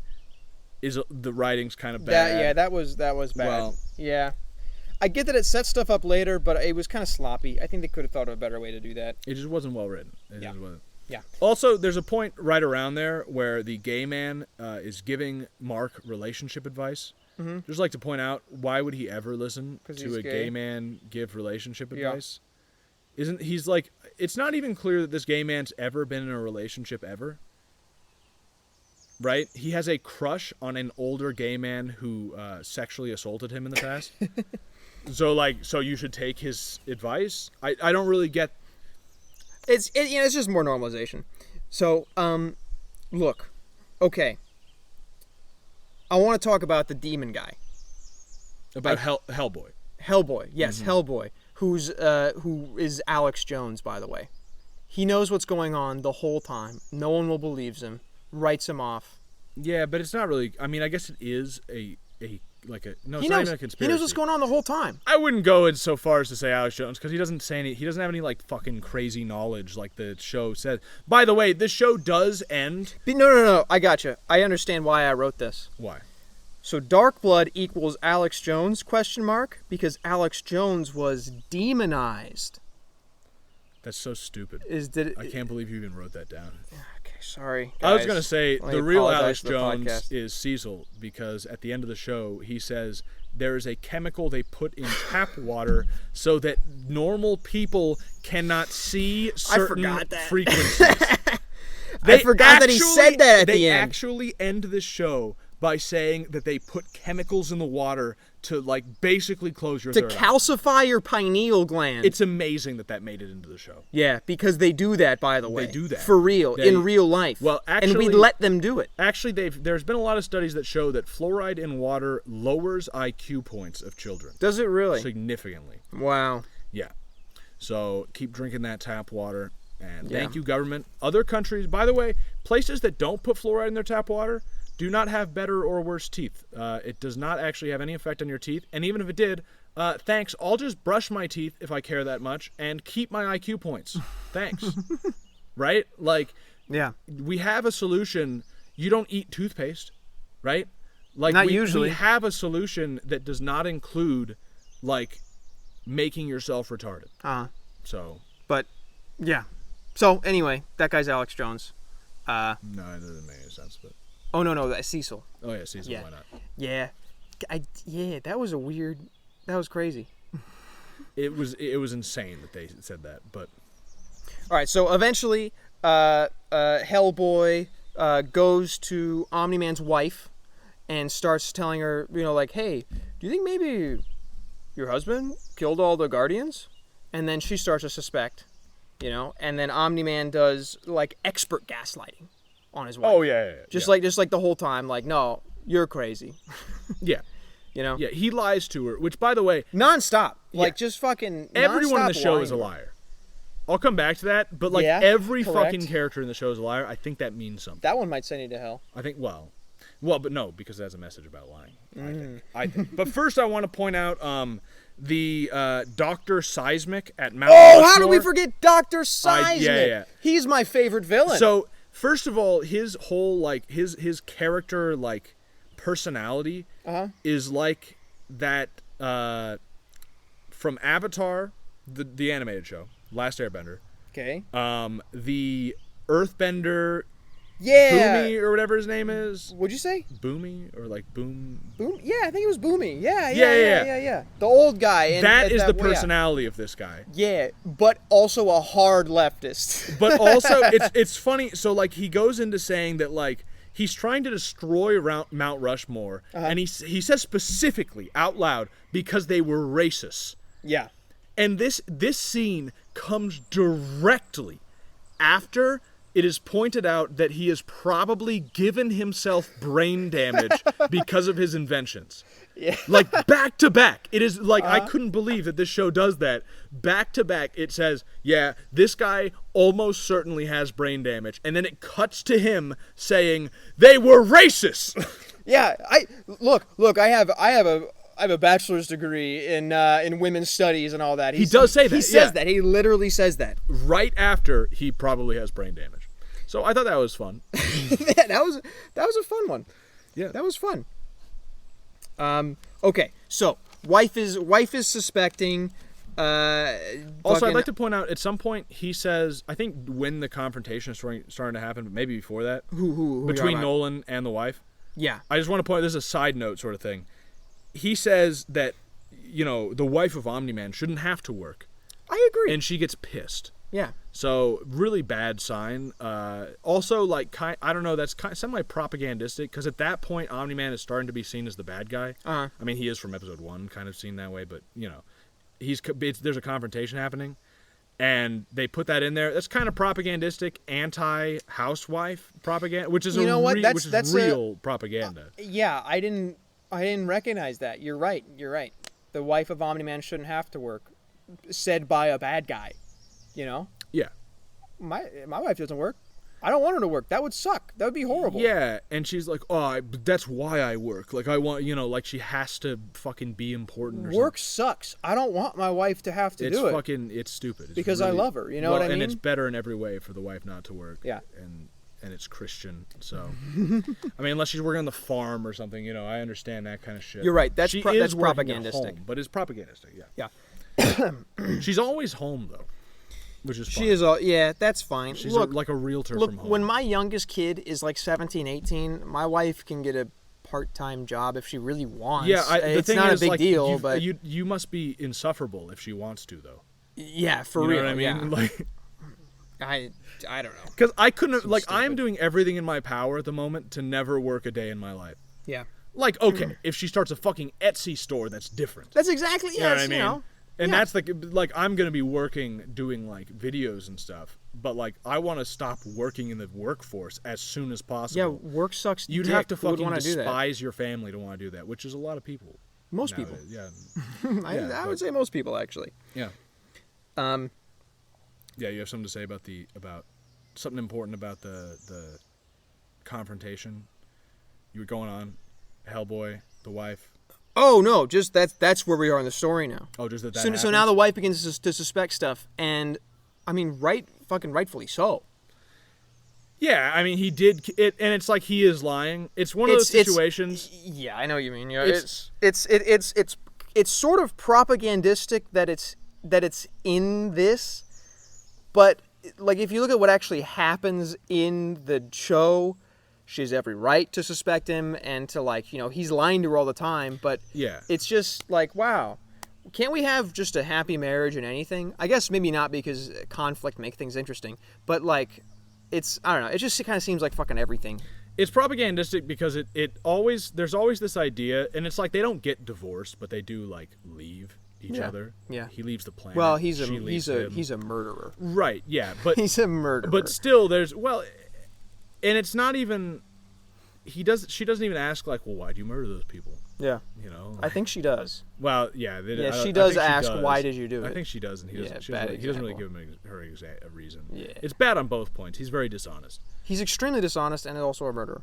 Yeah, but it is kind of propagandistic in a way. In just when you look at every single show, there's always this idea that like, oh, the husband could just be evil and you would never tell. Mm-hmm. Just one day you'll wake up and suddenly he's a fucking murderer, and you never could have seen it coming. It's like that's the stupidest shit I've ever heard in my life. You know? Well, as long as we're talking about their relationship, let's skip to the end for a second. It's fine. It's not to where Omni-Man is explaining to Mark about his wife, saying, she's more like a dog, a pet, yeah. and that colors all the sex they had earlier. By the way, yeah, you know how you have sex with your pets, like. But she's just more like a cat girl. Just exactly the perfect woman, but that she's around just for him to have sex with, which doesn't like. You're right. That's propagandistic in that like you just never know. If he really thought that she was just like a thing to have sex with, like a pet, she probably would have. There probably would have been some flags. She probably would have noticed that. He probably would have acted different. Although it does seem later that that's not true. And that's he true sort because of did care about them. He has flashbacks. Yeah, like he did care about them. He was just kind of saying that. Yeah, so that's more of a writing point. I'll get into that. It's very strange. Once we get to the ending, I have a lot to say about the ending because it colors everything. We had some mixed messages there, writing-wise. Before that, just a couple points going through the show. Like I said, we don't need to go point by point to all of it. Just some of the important things and interesting things. I think it's worth mentioning that when they go on a mission to Mars, and it's basically NASA going on a mission to Mars, like it's the U.S. government. Yeah. And despite that, they say it is an international mission, like it's an international day of like it's a, what'd they say exactly? It was like this is an important step for Earth, or like the international. They use the word international. It's an international mission, despite the fact that they're all Americans and it's an American mission. I don't know if that was ever really made. It is American. No. It is American. Are you sure? Because, the space station is international. We do international space stuff. Well, actually, it's not anymore. Russia pulled out. Yeah, first of all, the International Space Station, despite the name, is binational. It's only America and Russia. So that's misleading. That's international. That's binational. I think there were Chinese people on it for a while. I don't think so. I think there were. Maybe at some point, but I really don't think so. But even then, it's like I wasn't too. No. But see, that I thought more about that one because of what he says later, which is when they get to Mars, he says this is like a great step for humankind. And now, of course, when we went on the moon, he said this is a step for mankind. Yeah, I think you're getting into nitpicking. No, because I think that's nitpicking. No, that's not nitpicking because. What do you remember the quote exactly when we went on the moon? Yeah, it's one small step for man, one giant leap for mankind. Yeah. So he says man and mankind specifically. Correct. And then in this, they go to Mars. It's the same sort of situation. It's the first person to be on Mars. Yeah. First manned mission. And he repeats the line. What does he say? He says the same thing almost. It's a little paraphrased. See, it's a paraphrase. No. But it's fine. It's a clear nod to the moon mission. There's no other way to take it. And even though it's clearly mimicking the moon mission, he changes man and mankind to humankind. That is not, because if it didn't matter, they wouldn't have changed it. If it was irrelevant, they wouldn't have changed it. If they were like, I think we should have too much into that one, man. You know what I'm saying? So you're the writer. I know what you're saying, but humankind, mankind, it means the same thing. No, it doesn't. Humankind and mankind literally means the exact same thing. It doesn't in their mind, or they wouldn't have changed it. You really think they also have female astronauts, which is unrealistic. They can't handle the G-force. What are you talking? There are female astronauts. What are you talking about? Yeah, I know. It is... Michael, I swear, I almost said the first woman in space was a woman. No, but it is propagandistic because otherwise they would not have changed it. That's all I'm saying. I don't know. Nah. I think I think wrong. I think I'll the be fact that they even vindicated said on that this was okay. I will be vindicated by Everyone the will take comments my saying side. No, saying they'll Michael's take got my to side. stick up his ass. But yeah, That's irrelevant. whatever. Let's talk about Titan. Who's Titan? Titan's the black guy. Oh, is there much to say about him, honestly? Well, Why even mention him? more about how Mark says, I'm more of a big picture hero. Yeah, I mean, there's like a minor There's idea about how about how Mark and Omni-Man, Mark at first and Omni-Man the whole time. Well, everyone. There's a whole little arc about... No. I mean, like, Mark at first and Omni-Man the whole time had this belief that, like, well, we're better superheroes, so we'll deal with the important shit and someone else can deal with this minor shit. Yeah. And that's completely reasonable.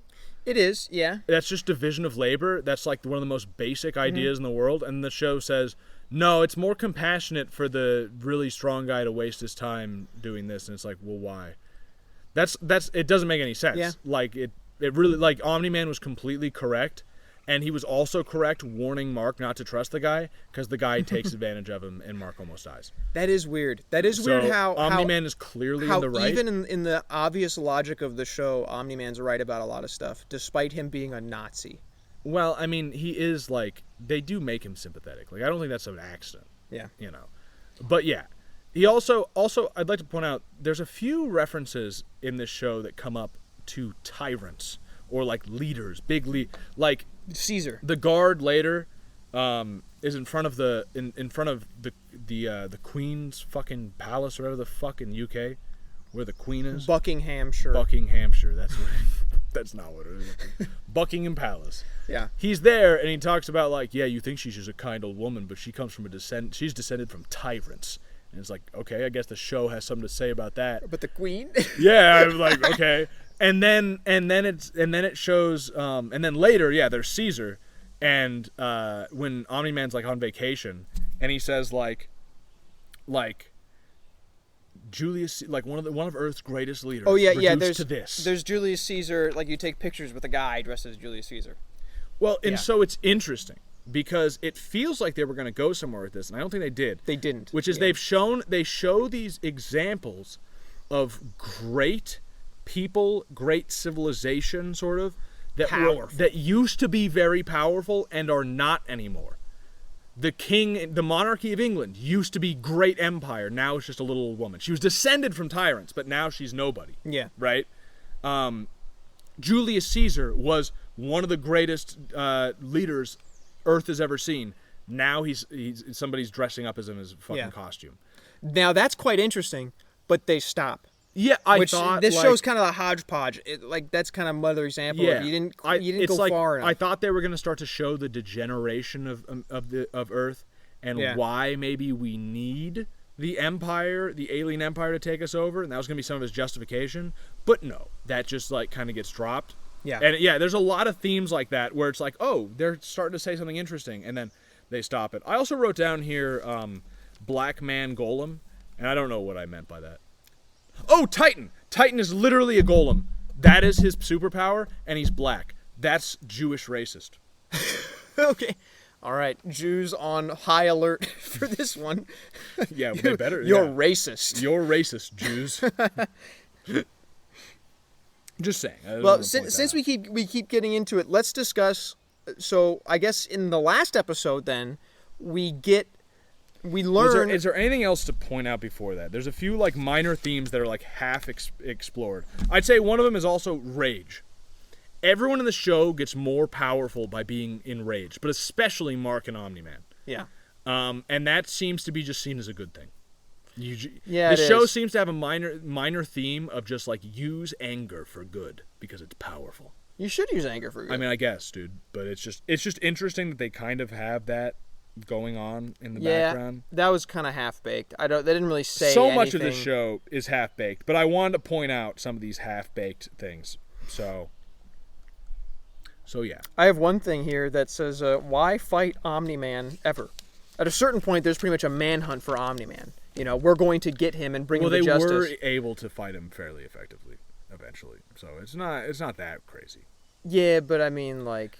It's more like Jeez. when they sent fucking fighter pilots after him, and it's like, okay, that's just a suicide mission. None of these guys would ever agree to that. Yep. Like, they were literally just being used to like, distract him for a few seconds, and they say that out loud. And it's like, well, that's a little different than sending a monster who's actually given him trouble before to, like, actually slow him down, you know? I have here, what's the morality of spending lives and resources to bring an all-powerful murderer to justice? Like, at what point is he just like, dude, you just win? You know what I mean? You're all-powerful. They're just some minor... This show has a lot of, like, weird little things that come up that are just, like, worth noting. It really before we get into the big picture. So, like, just another thing worth noting. Gay man's crush is kidnapped and brought into the sewers. I forgot it, yeah. Gay man goes into the sewers and is not at all bothered by the sewers. I wrote down natural. That's the show being racist. That's the show, not racist. I mean, homophobic. All I'm saying is, if you're that over the top gay, I guess you're just very comfortable around shit. Is the message I'm being given. That is what the writers are telling you. Yeah. Gay people love poop, according to them. Also, so there's a lot of, like, side plots and shit too. And once we get into the big picture themes, some of these tie together. But, like, so there's the side plot of Mark having his black girlfriend, Amber. And he's trying to keep a secret from Amber that he's a superhero. Uh-huh. So he keeps canceling dates on her and being late and shit.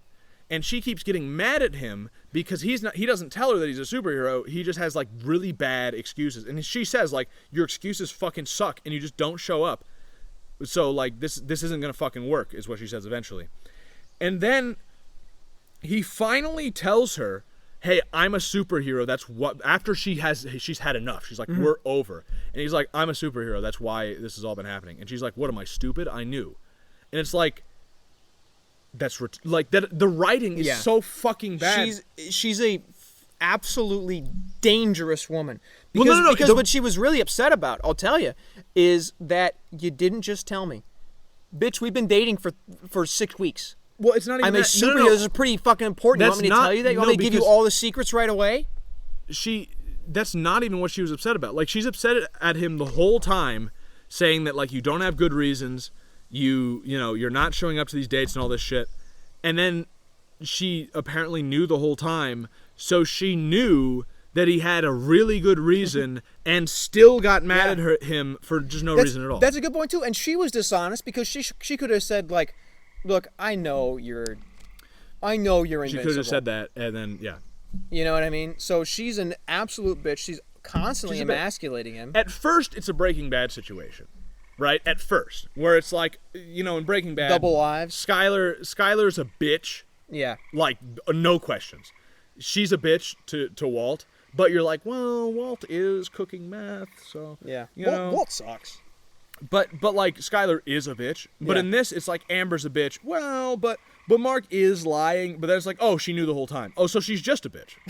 Like, she's a bitch. I'm saying she's worse than Skyler White. I thought you were going to get into... She's Skylar Black. I thought you were going to get into... Sorry.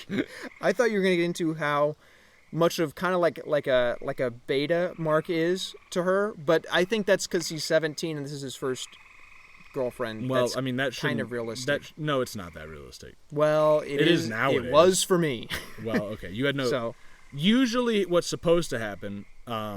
is you're supposed to have siblings, especially a sister, who you kind of bully, and then that relationship is basically directly translated into women you interact with later. You just, like, soft bully them, and then that dynamic is perfectly formed in your mind. But if you have no female relatives around your age, that never happens, so you treat women... Your only frame of reference for a woman is your mother, so you treat all women like your mother. Is that why I was a beta in high school? Yes.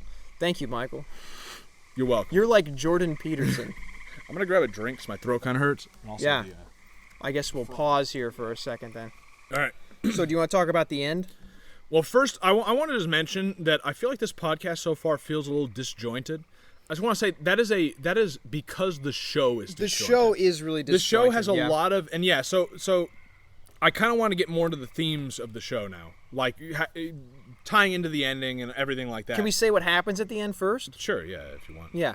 Okay. So at the end, Omni-Man is fighting Mark. Mark was, at the end, Mark goes to help Omni-Man because he's his dad. Oh, he must be doing the right thing. Everyone finds out Omni-Man killed all the people. Correct. That's worth mentioning. Correct. And then Mark finds out that Omni-Man's a murderer, and then they start fighting. Father-son fight, and it's like, dude, not even a competition. It's Omni-Man versus Mark. It's like not even close. Omni-Man is just fucking. Well, it's a little close, maybe, but Omni-Man. It's not really that close. Yeah, it's not really that close. Just fucking destroys him, and then here's the big reveal. Omni-Man says why. He finally says why. Right, the last episode. Yeah, why he did it. Yeah.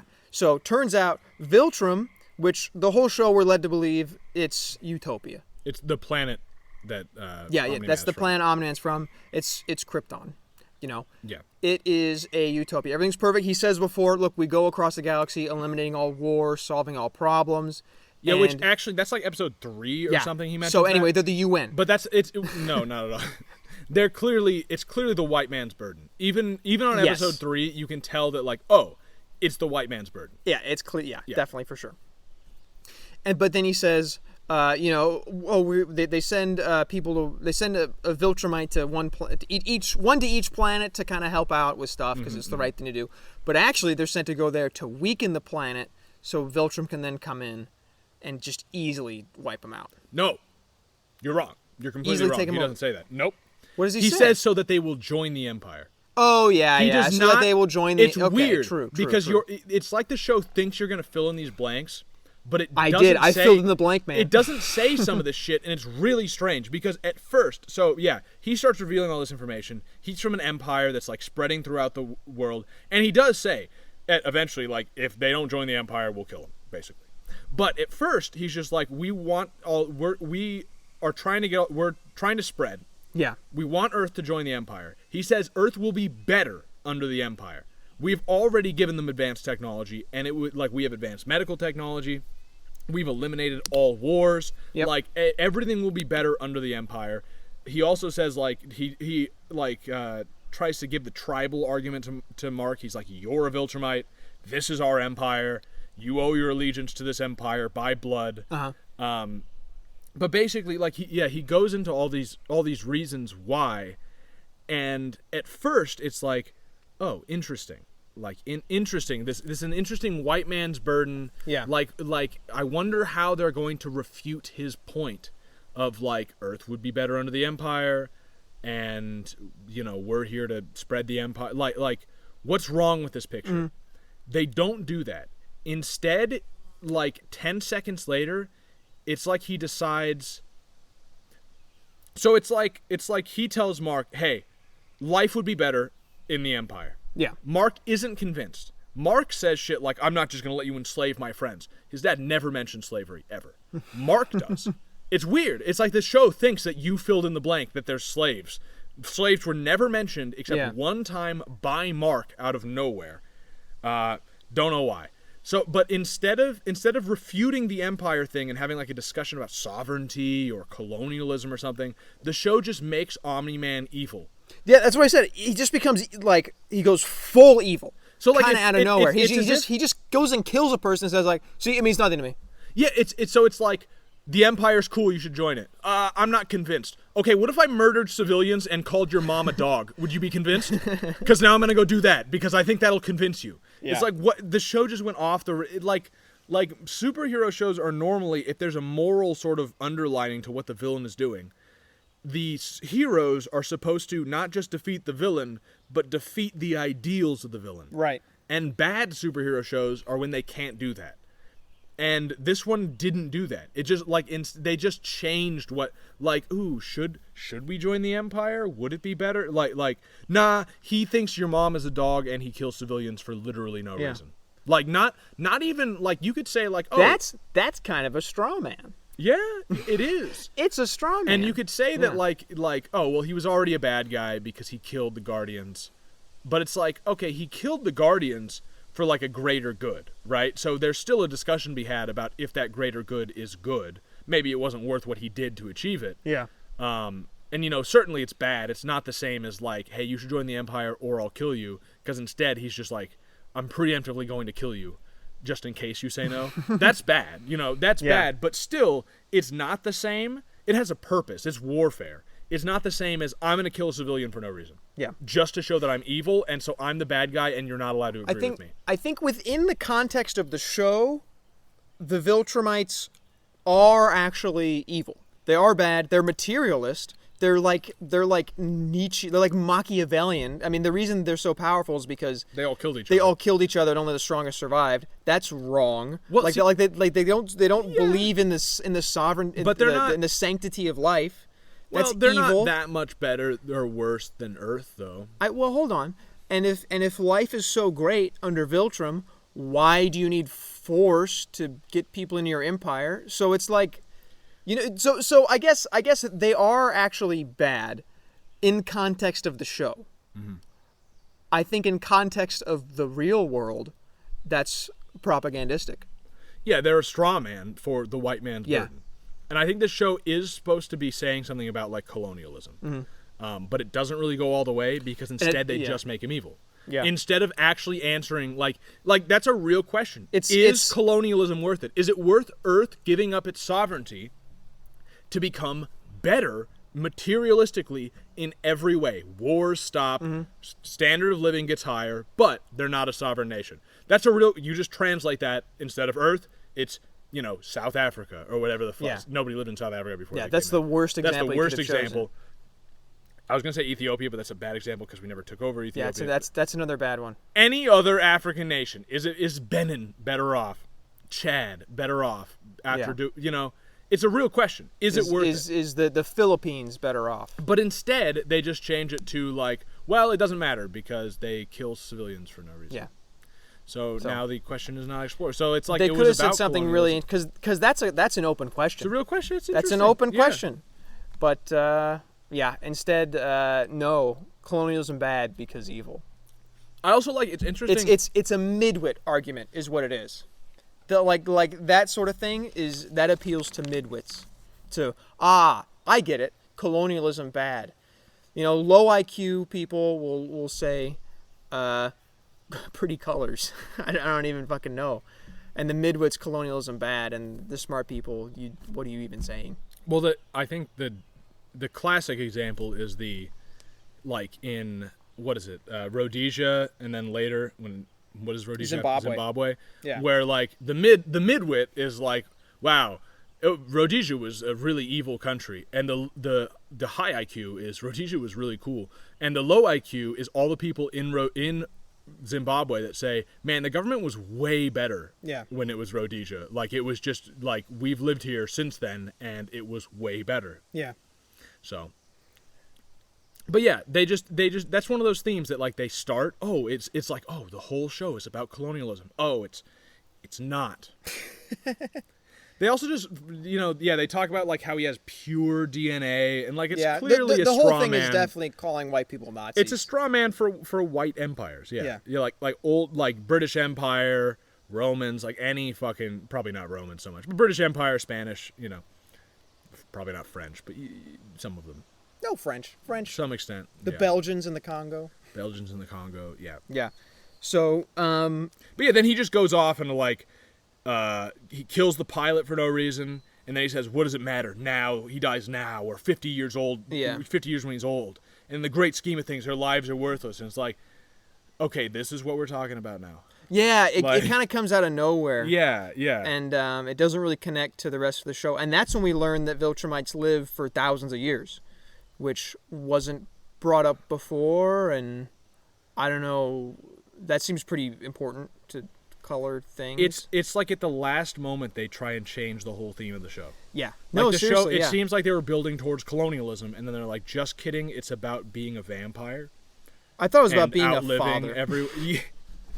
Well, yeah, at the very beginning of the show, he's like superpowers are clearly a symbol of puberty. Yeah. And the show seems like it's going to be about stepping out of your parents' footsteps. That's exactly what I thought the whole, and I was so excited for that. Adam Eve is also an example of that. And, but then you look at the robot, and it's well, how does that fit in? He's a homunculus. You look at some of these side stories. That's why I was saying where it's you think you understand what the theme of the show is, and then one of two things happens. Either they change it halfway through, or one of the important side stories is then irrelevant. Yeah. Like, if the show is about stepping out of your parents' footsteps, then the ending doesn't make any sense, and the robot Loli story makes no sense. And the black guy Kingpin makes no sense. And like, there's space for, like, especially a show, a miniseries, to have, some different arcs that do different things. But they should all kind of...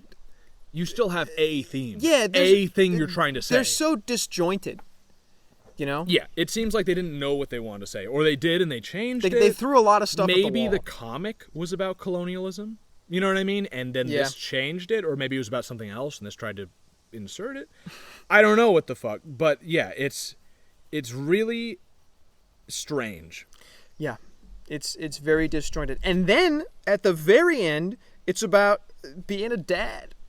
It's about the fact he that says it's love wins, basically. Like not love gay. I hate that phrase has been taken by gay people. Yeah. I mean, but like the power of love, like fatherhood. Oh, he remembers how great it was to be a father, so now he's convinced not to kill all of Earth, which he was doing for no reason. Because he just started killing civilians for no reason. And then he remembered that civilians can be cool. Well, it's like... And that he gave birth to one. Well, what really has Omni-Man not kill his son is Omni-Man saying how long Viltrumites live and how people are just garbage and, what will you have left? And then Mark says, I'll have you. Which, good point. And then Nolan's Omni-Man's like... He has a flashback to him playing baseball. Yeah, and then he's like, I gotta go. I can't do this to my son. And it's like...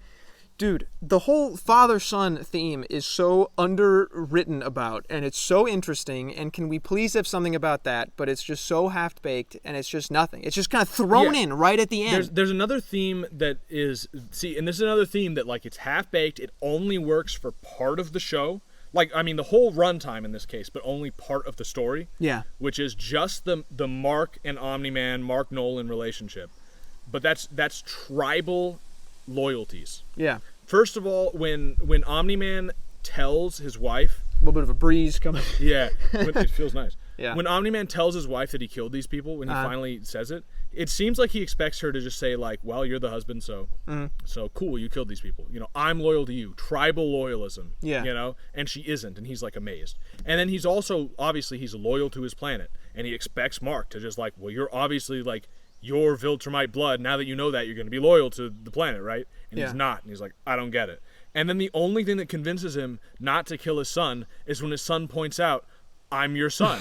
And he's like, oh yeah, tribal loyalties. I'm not going to kill my fucking son. He's my fucking son. And so he leaves. And it's like, well, cool. There's no point to any of that. Okay. What's the takeaway from that? Tribal loyalties exist. Yeah, they can be used for good. There's nothing. You learn nothing from that one. Maybe the point is that loyalty to your country is stupid, or not stupid. It should not come before loyalty to your family. Yeah, that's a cool point, but I like that one. They didn't explore it that much, and and none of the side stories have anything to do with that. Yeah, right? So that's how you know it's not what they were trying to, Or maybe they just threw it in there at the end. I don't know. But yeah, then at the end, he did just leave. Omni-Man just leaves. But yeah, so I want to talk about... So yeah, like I said, there are some themes that like colonialism, and there are some themes that just don't fit everything. They only fit part of the show. I think I came up with 2 themes that I think fit the whole show. Do you have anything else? Any other themes that you think that, are worth... This kind of goes into this thing is so disjointed. I don't know. I don't have any Well, because part of If It Will Send You to Hell is I think I have an answer what to it that, has to say, what the show is trying to say. So it's hard when the show has nothing to say. Yeah. Which is a criticism of the show, for sure. If a show doesn't have anything to say, it's not a very good show in a lot of ways. Even though I think the show is all right. I think the show has 2 themes that are applicable to most of the show. I couldn't really think of any, so... Okay, let me take a quick drink. I thought you were going to keep talking. No, I can't think of any, consistent thing throughout the whole show. It took me a while. I thought of 2. Okay. One is lying. One of the themes of this show, one of the takeaways, is that lying is bad. That's a good one. And that's a good theme. And this is in every part of the show, every side story. Okay, tell me about it. Think about every character, okay. Uh-huh. Mark lies to Amber, doesn't tell her that he's a superhero. Now, should he have done that? No. But he does lie. He didn't have to do that. Yeah. He lies to her. What happens? She breaks up with him. Yeah. Nolan lies to his wife about killing those people. What happens? She leaves him. He has to leave, and like all that happens. What were other fucking... On the other side, then you've got the exploding guy and Adam Eve.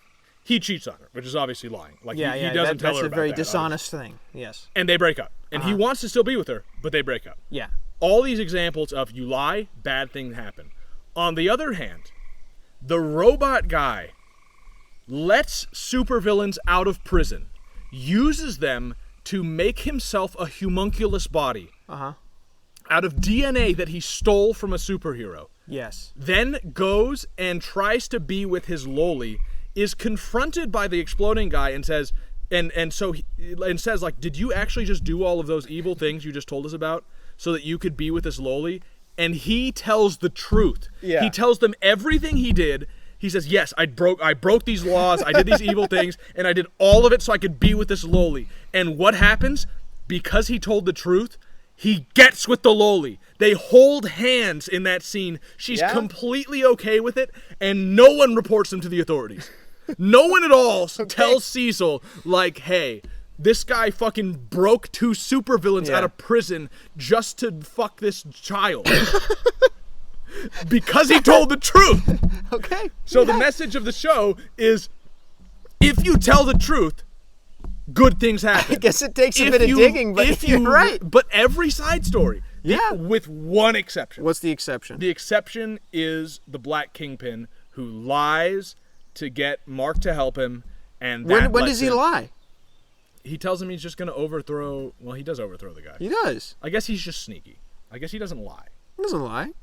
Okay, that's a little ambiguous then. But so that's one theme that it's the whole show and every side story and everything.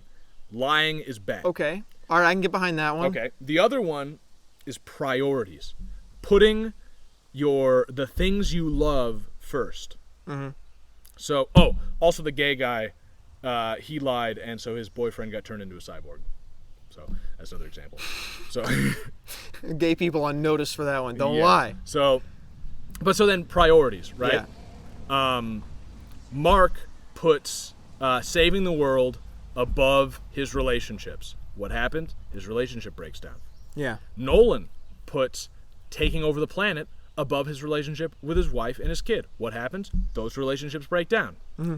The robot does not put his priorities that way. His robot says, I love this little girl. I'm going to make that my number one priority. What happens? He gets it. The black guy, he doesn't say like I got to keep making money, I got to be a supervillain. No, he says my priority is my family, and what happens? He gets his family out of poverty. Huh. Okay. So that's the other theme, is put your loved ones first in your priorities. If you don't, as shown by the other examples, then you lose. Or maybe not your loved ones, but what you love. Now that because also Amber. Hold on. Or Adam.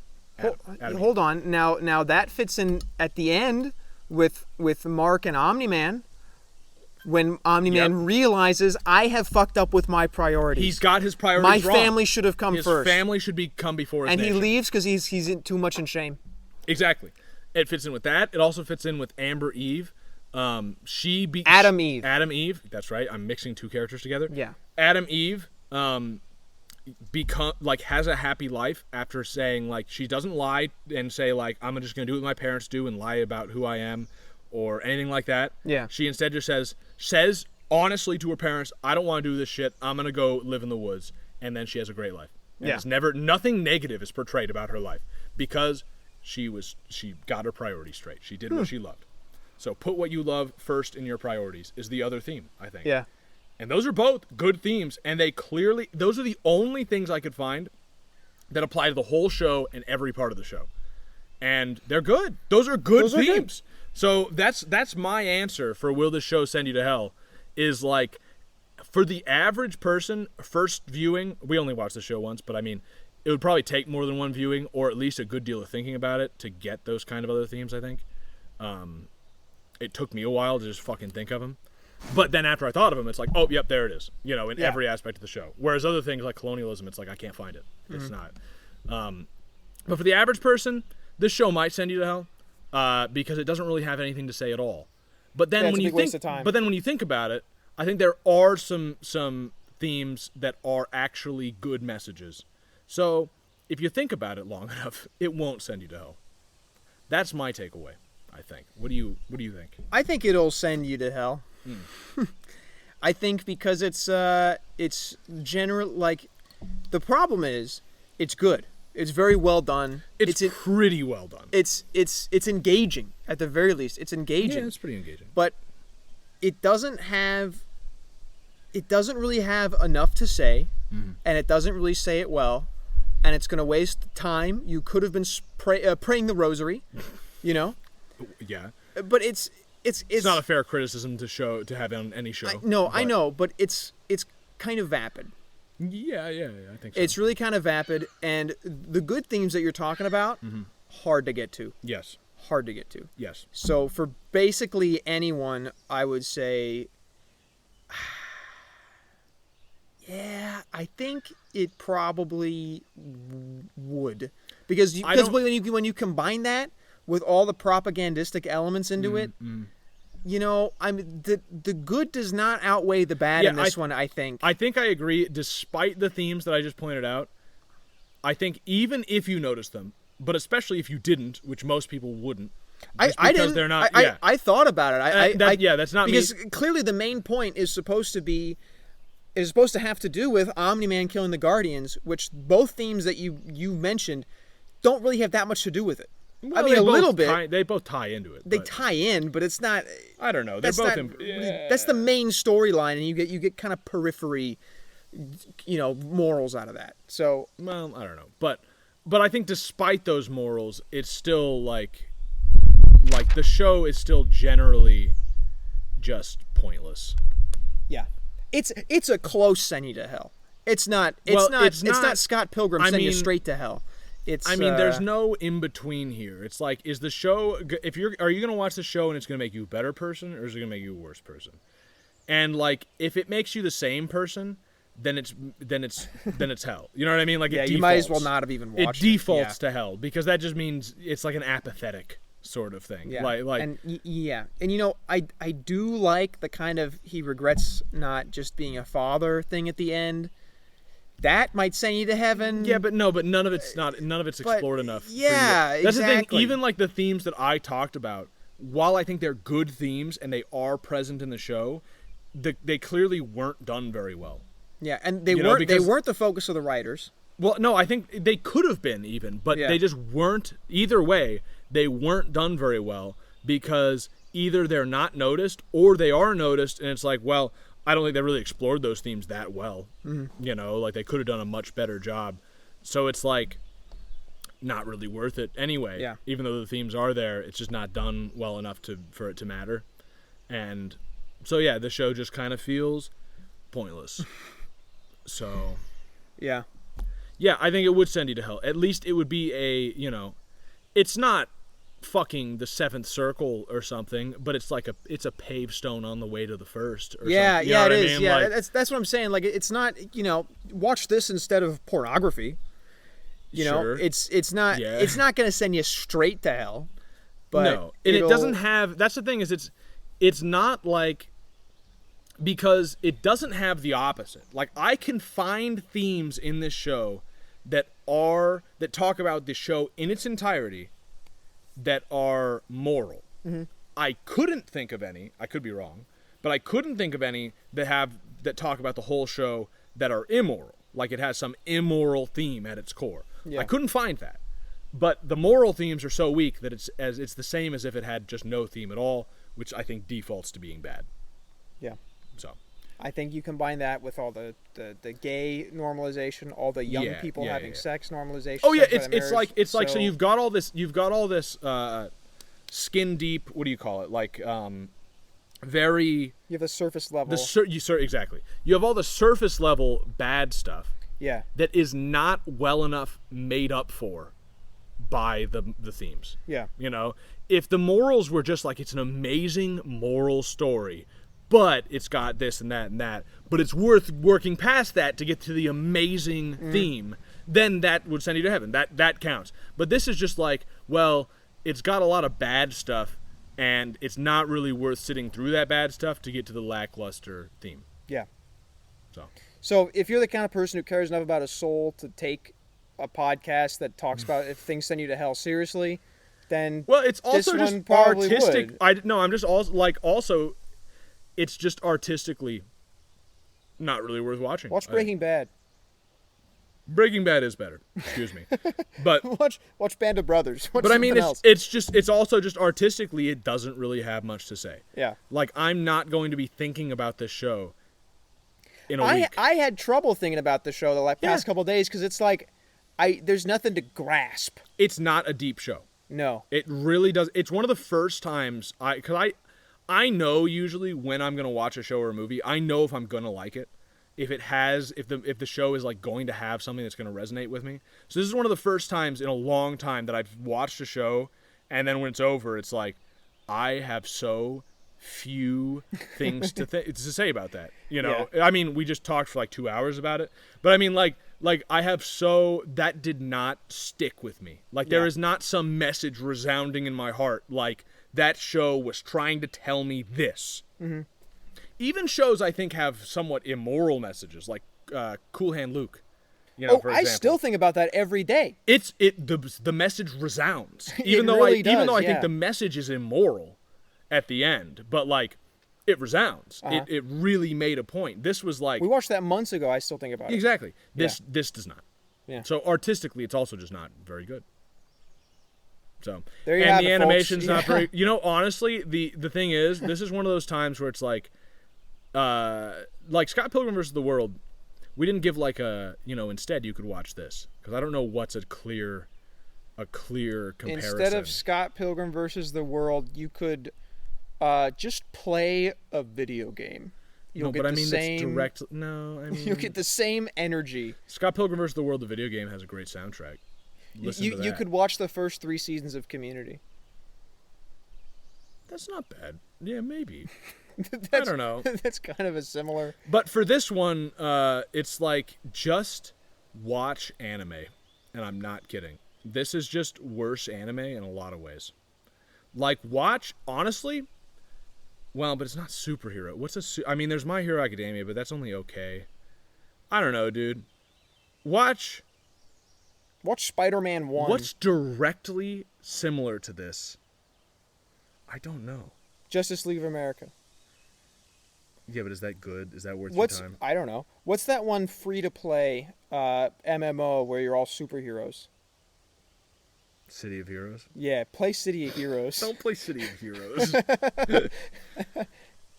I was trying to think of something that's directly similar that like I could recommend, but I can't really think of anything because it's just not very. Just watch anything else. Yeah, watch anything else. Yeah. I guess that's a segment we should add at the end of these. Is watch Attack on Titan. Yeah, I don't know. Yeah, probably. Attack on Titan is amazing. Michael says it's good. It's probably. I was good. so amazed because I thought it was, it's a fucking normal fag show, so I thought it just had to be bad. But I was super sick and I just had time to kill, and I'm like, I'm gonna watch Attack on Titan, fine, because I saw it had like, it's like number 2 or 3 rated on my anime list, which actually has like good rankings, you know. So I was like, okay, I'll give it a watch. It's amazing. It's like the best thing I've ever seen. So one of the best things. So I guess watch that, guys. Watch that, dude. It's better. It's better. Or go learn a skill. Yeah, well, that's not fair. I know. That's not fair because you can say that about literally people are gonna anyone. want entertainment and art anyway. So yeah. That's something that bothers me about like workaholic people. Like, what are you doing watching that? You should be out building something. And it's I'm just trying to think. Well, the point I should enjoy art in my life. Dad. Yeah, I'm just thinking Attack on Titan has like the idea of being enslaved by a greater force. It has racial elements of colonialism and like different races being in opposition to each other. It has a father-son relationship featured very prevalently. Like it's got enough in similar where I'd say but I mean, Attack on Titan actually has shit to say, which is why in my mind it's like, oh, that's not that similar, you know. But it's close enough. That's what I would recommend. So, yeah, it's basically a Nazi show. Do you know that? Is it? Yes. Wow. Actually, there's like concentration camps, basically. Really? Yes. And you like this show? It's great. It sounds So interesting. It's so good. Yeah. Yeah. All right. Well, I guess that's it. Yeah, Hey. that we almost hit 2 hours. Really? Yeah. It feels like 11 hours we've been sitting here talking about this. Yeah, that sounds like a bad thing what you just said, but I hate bad talking show. to you, dude. It's a bad show. So. I wish. The more I think about it, the more I just don't really like the Me show too, that much. because I wish this was more of a tight podcast, but it's just so disjointed. Because the show is so disjointed. Because the show it's is like Scott Pilgrim vs. the World in comparison is such a tightly put together I know. It's movie. like I know exactly what they're going for, you know? I know all these things to say about it. With this, it's just like, what the fuck were they trying to say? I'm scrambling. Like Scott Pilgrim vs. the World gave me a map, and this gave me like a fucking child's drawing. Yeah. You know? And it's like, what is the meaning of this drawing? Yeah. They gave you like a chessboard with like poker chips and like what game is this? What should I be playing? Checkers. No. I should have said something else. Yeah, that one's definitely checkers. I should have said something else. Okay, so again, we're homeless. So check out that Patreon Well, or whatever we donation have thing set up. Yeah, I would love. We which should is set up not a Bitcoin wallet. You need to set it up when you're in civilization. Yeah, Dalton will be we in should do that. civilization soon. Yeah, I in a will few continue days. to be homeless. So yeah, check us out on just check. on Just Twitter. honestly, we'll just, have links. Just check the show notes. Yeah. The description and shit. Because we'll be putting all that stuff together, but we're still homeless right now, so we haven't. But we're gonna do our best. It turns out it's hard to do that when you're homeless. Yeah, there's no internet in the woods. I've just got 20 seconds left until 2 hours, so I should. You want to hit the 2 hour mark? I don't actually. Let's go just under it. Yeah. I have nothing else to say. Yeah. God bless. See you guys later. Bye. All right, actually, real quick before we go, next we are watching. Next time on Will It Send You to Hell? We are watching the anime Vatican Miracle Examiners. Is that a colon? Vatican colon. No, it's one word. No. I don't remember what the fucking Japanese title is, but just look up Vatican Miracle Examiners. Yeah, this is Japanese people making a show about Catholics, so this could be anything. We have to watch it. It's like the perfect thing for us to watch, and it's different. We watched a movie, then we watched an American show, TV show. Uh-huh. Now we're watching anime. Right? Yeah. We're hitting a bunch of different media. But, it's about the real-life thing where priests from the Vatican go and examine to see whether or not miracles are real. Mm-hmm.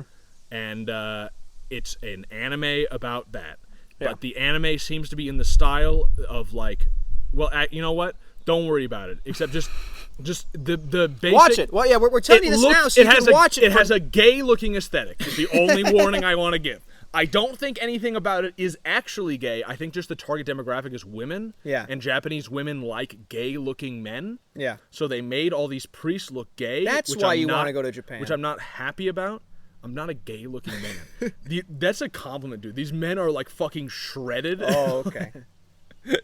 But yeah. So we're watching that next because it's the perfect show for us to watch. So if you want to go and watch it, go ahead. You have like 2 weeks to get it done. And if you do that, write us a note. Send us a note. We'll have links in the show notes to like our email or like something you can send us. Yeah. Notes. Send us a note if you donate. These something. these early episodes, it's free. Later you gotta pay. If you donate something, we'll definitely read the note. If you don't, especially early on, we'll probably read the note anyway. But just send us, like, hey, what do you think about this theme? I have a question about what you think about this. I guess part this one's of the not show. in our backlog then. The next episode, I guess we got to release these quick. Well, I figure since you're flying away Yeah. in 2 days, it'll be perfect. Okay. So we want to get these out. Yeah. Yeah. Okay. Just a little bit of inside baseball. Yeah, I think it'll be perfect. But so if you want to watch it and then send us like, what you think certain, what you want us to, because it's outside perspective is interesting, then you can do that. We'll probably like right in the middle of the show, 40 minutes to an hour in, we'll have a quick break and talk about the audience. Something like that. But if not, you can also just not watch it because maybe you do want to know if it'll send you to hell, so you don't want to expose yourself to it before we've told you yes or no. Mm-hmm. So either way, up to you. But if you want to, that's what we're watching next. Yeah. So anyway, now bye for real. Bye, everybody.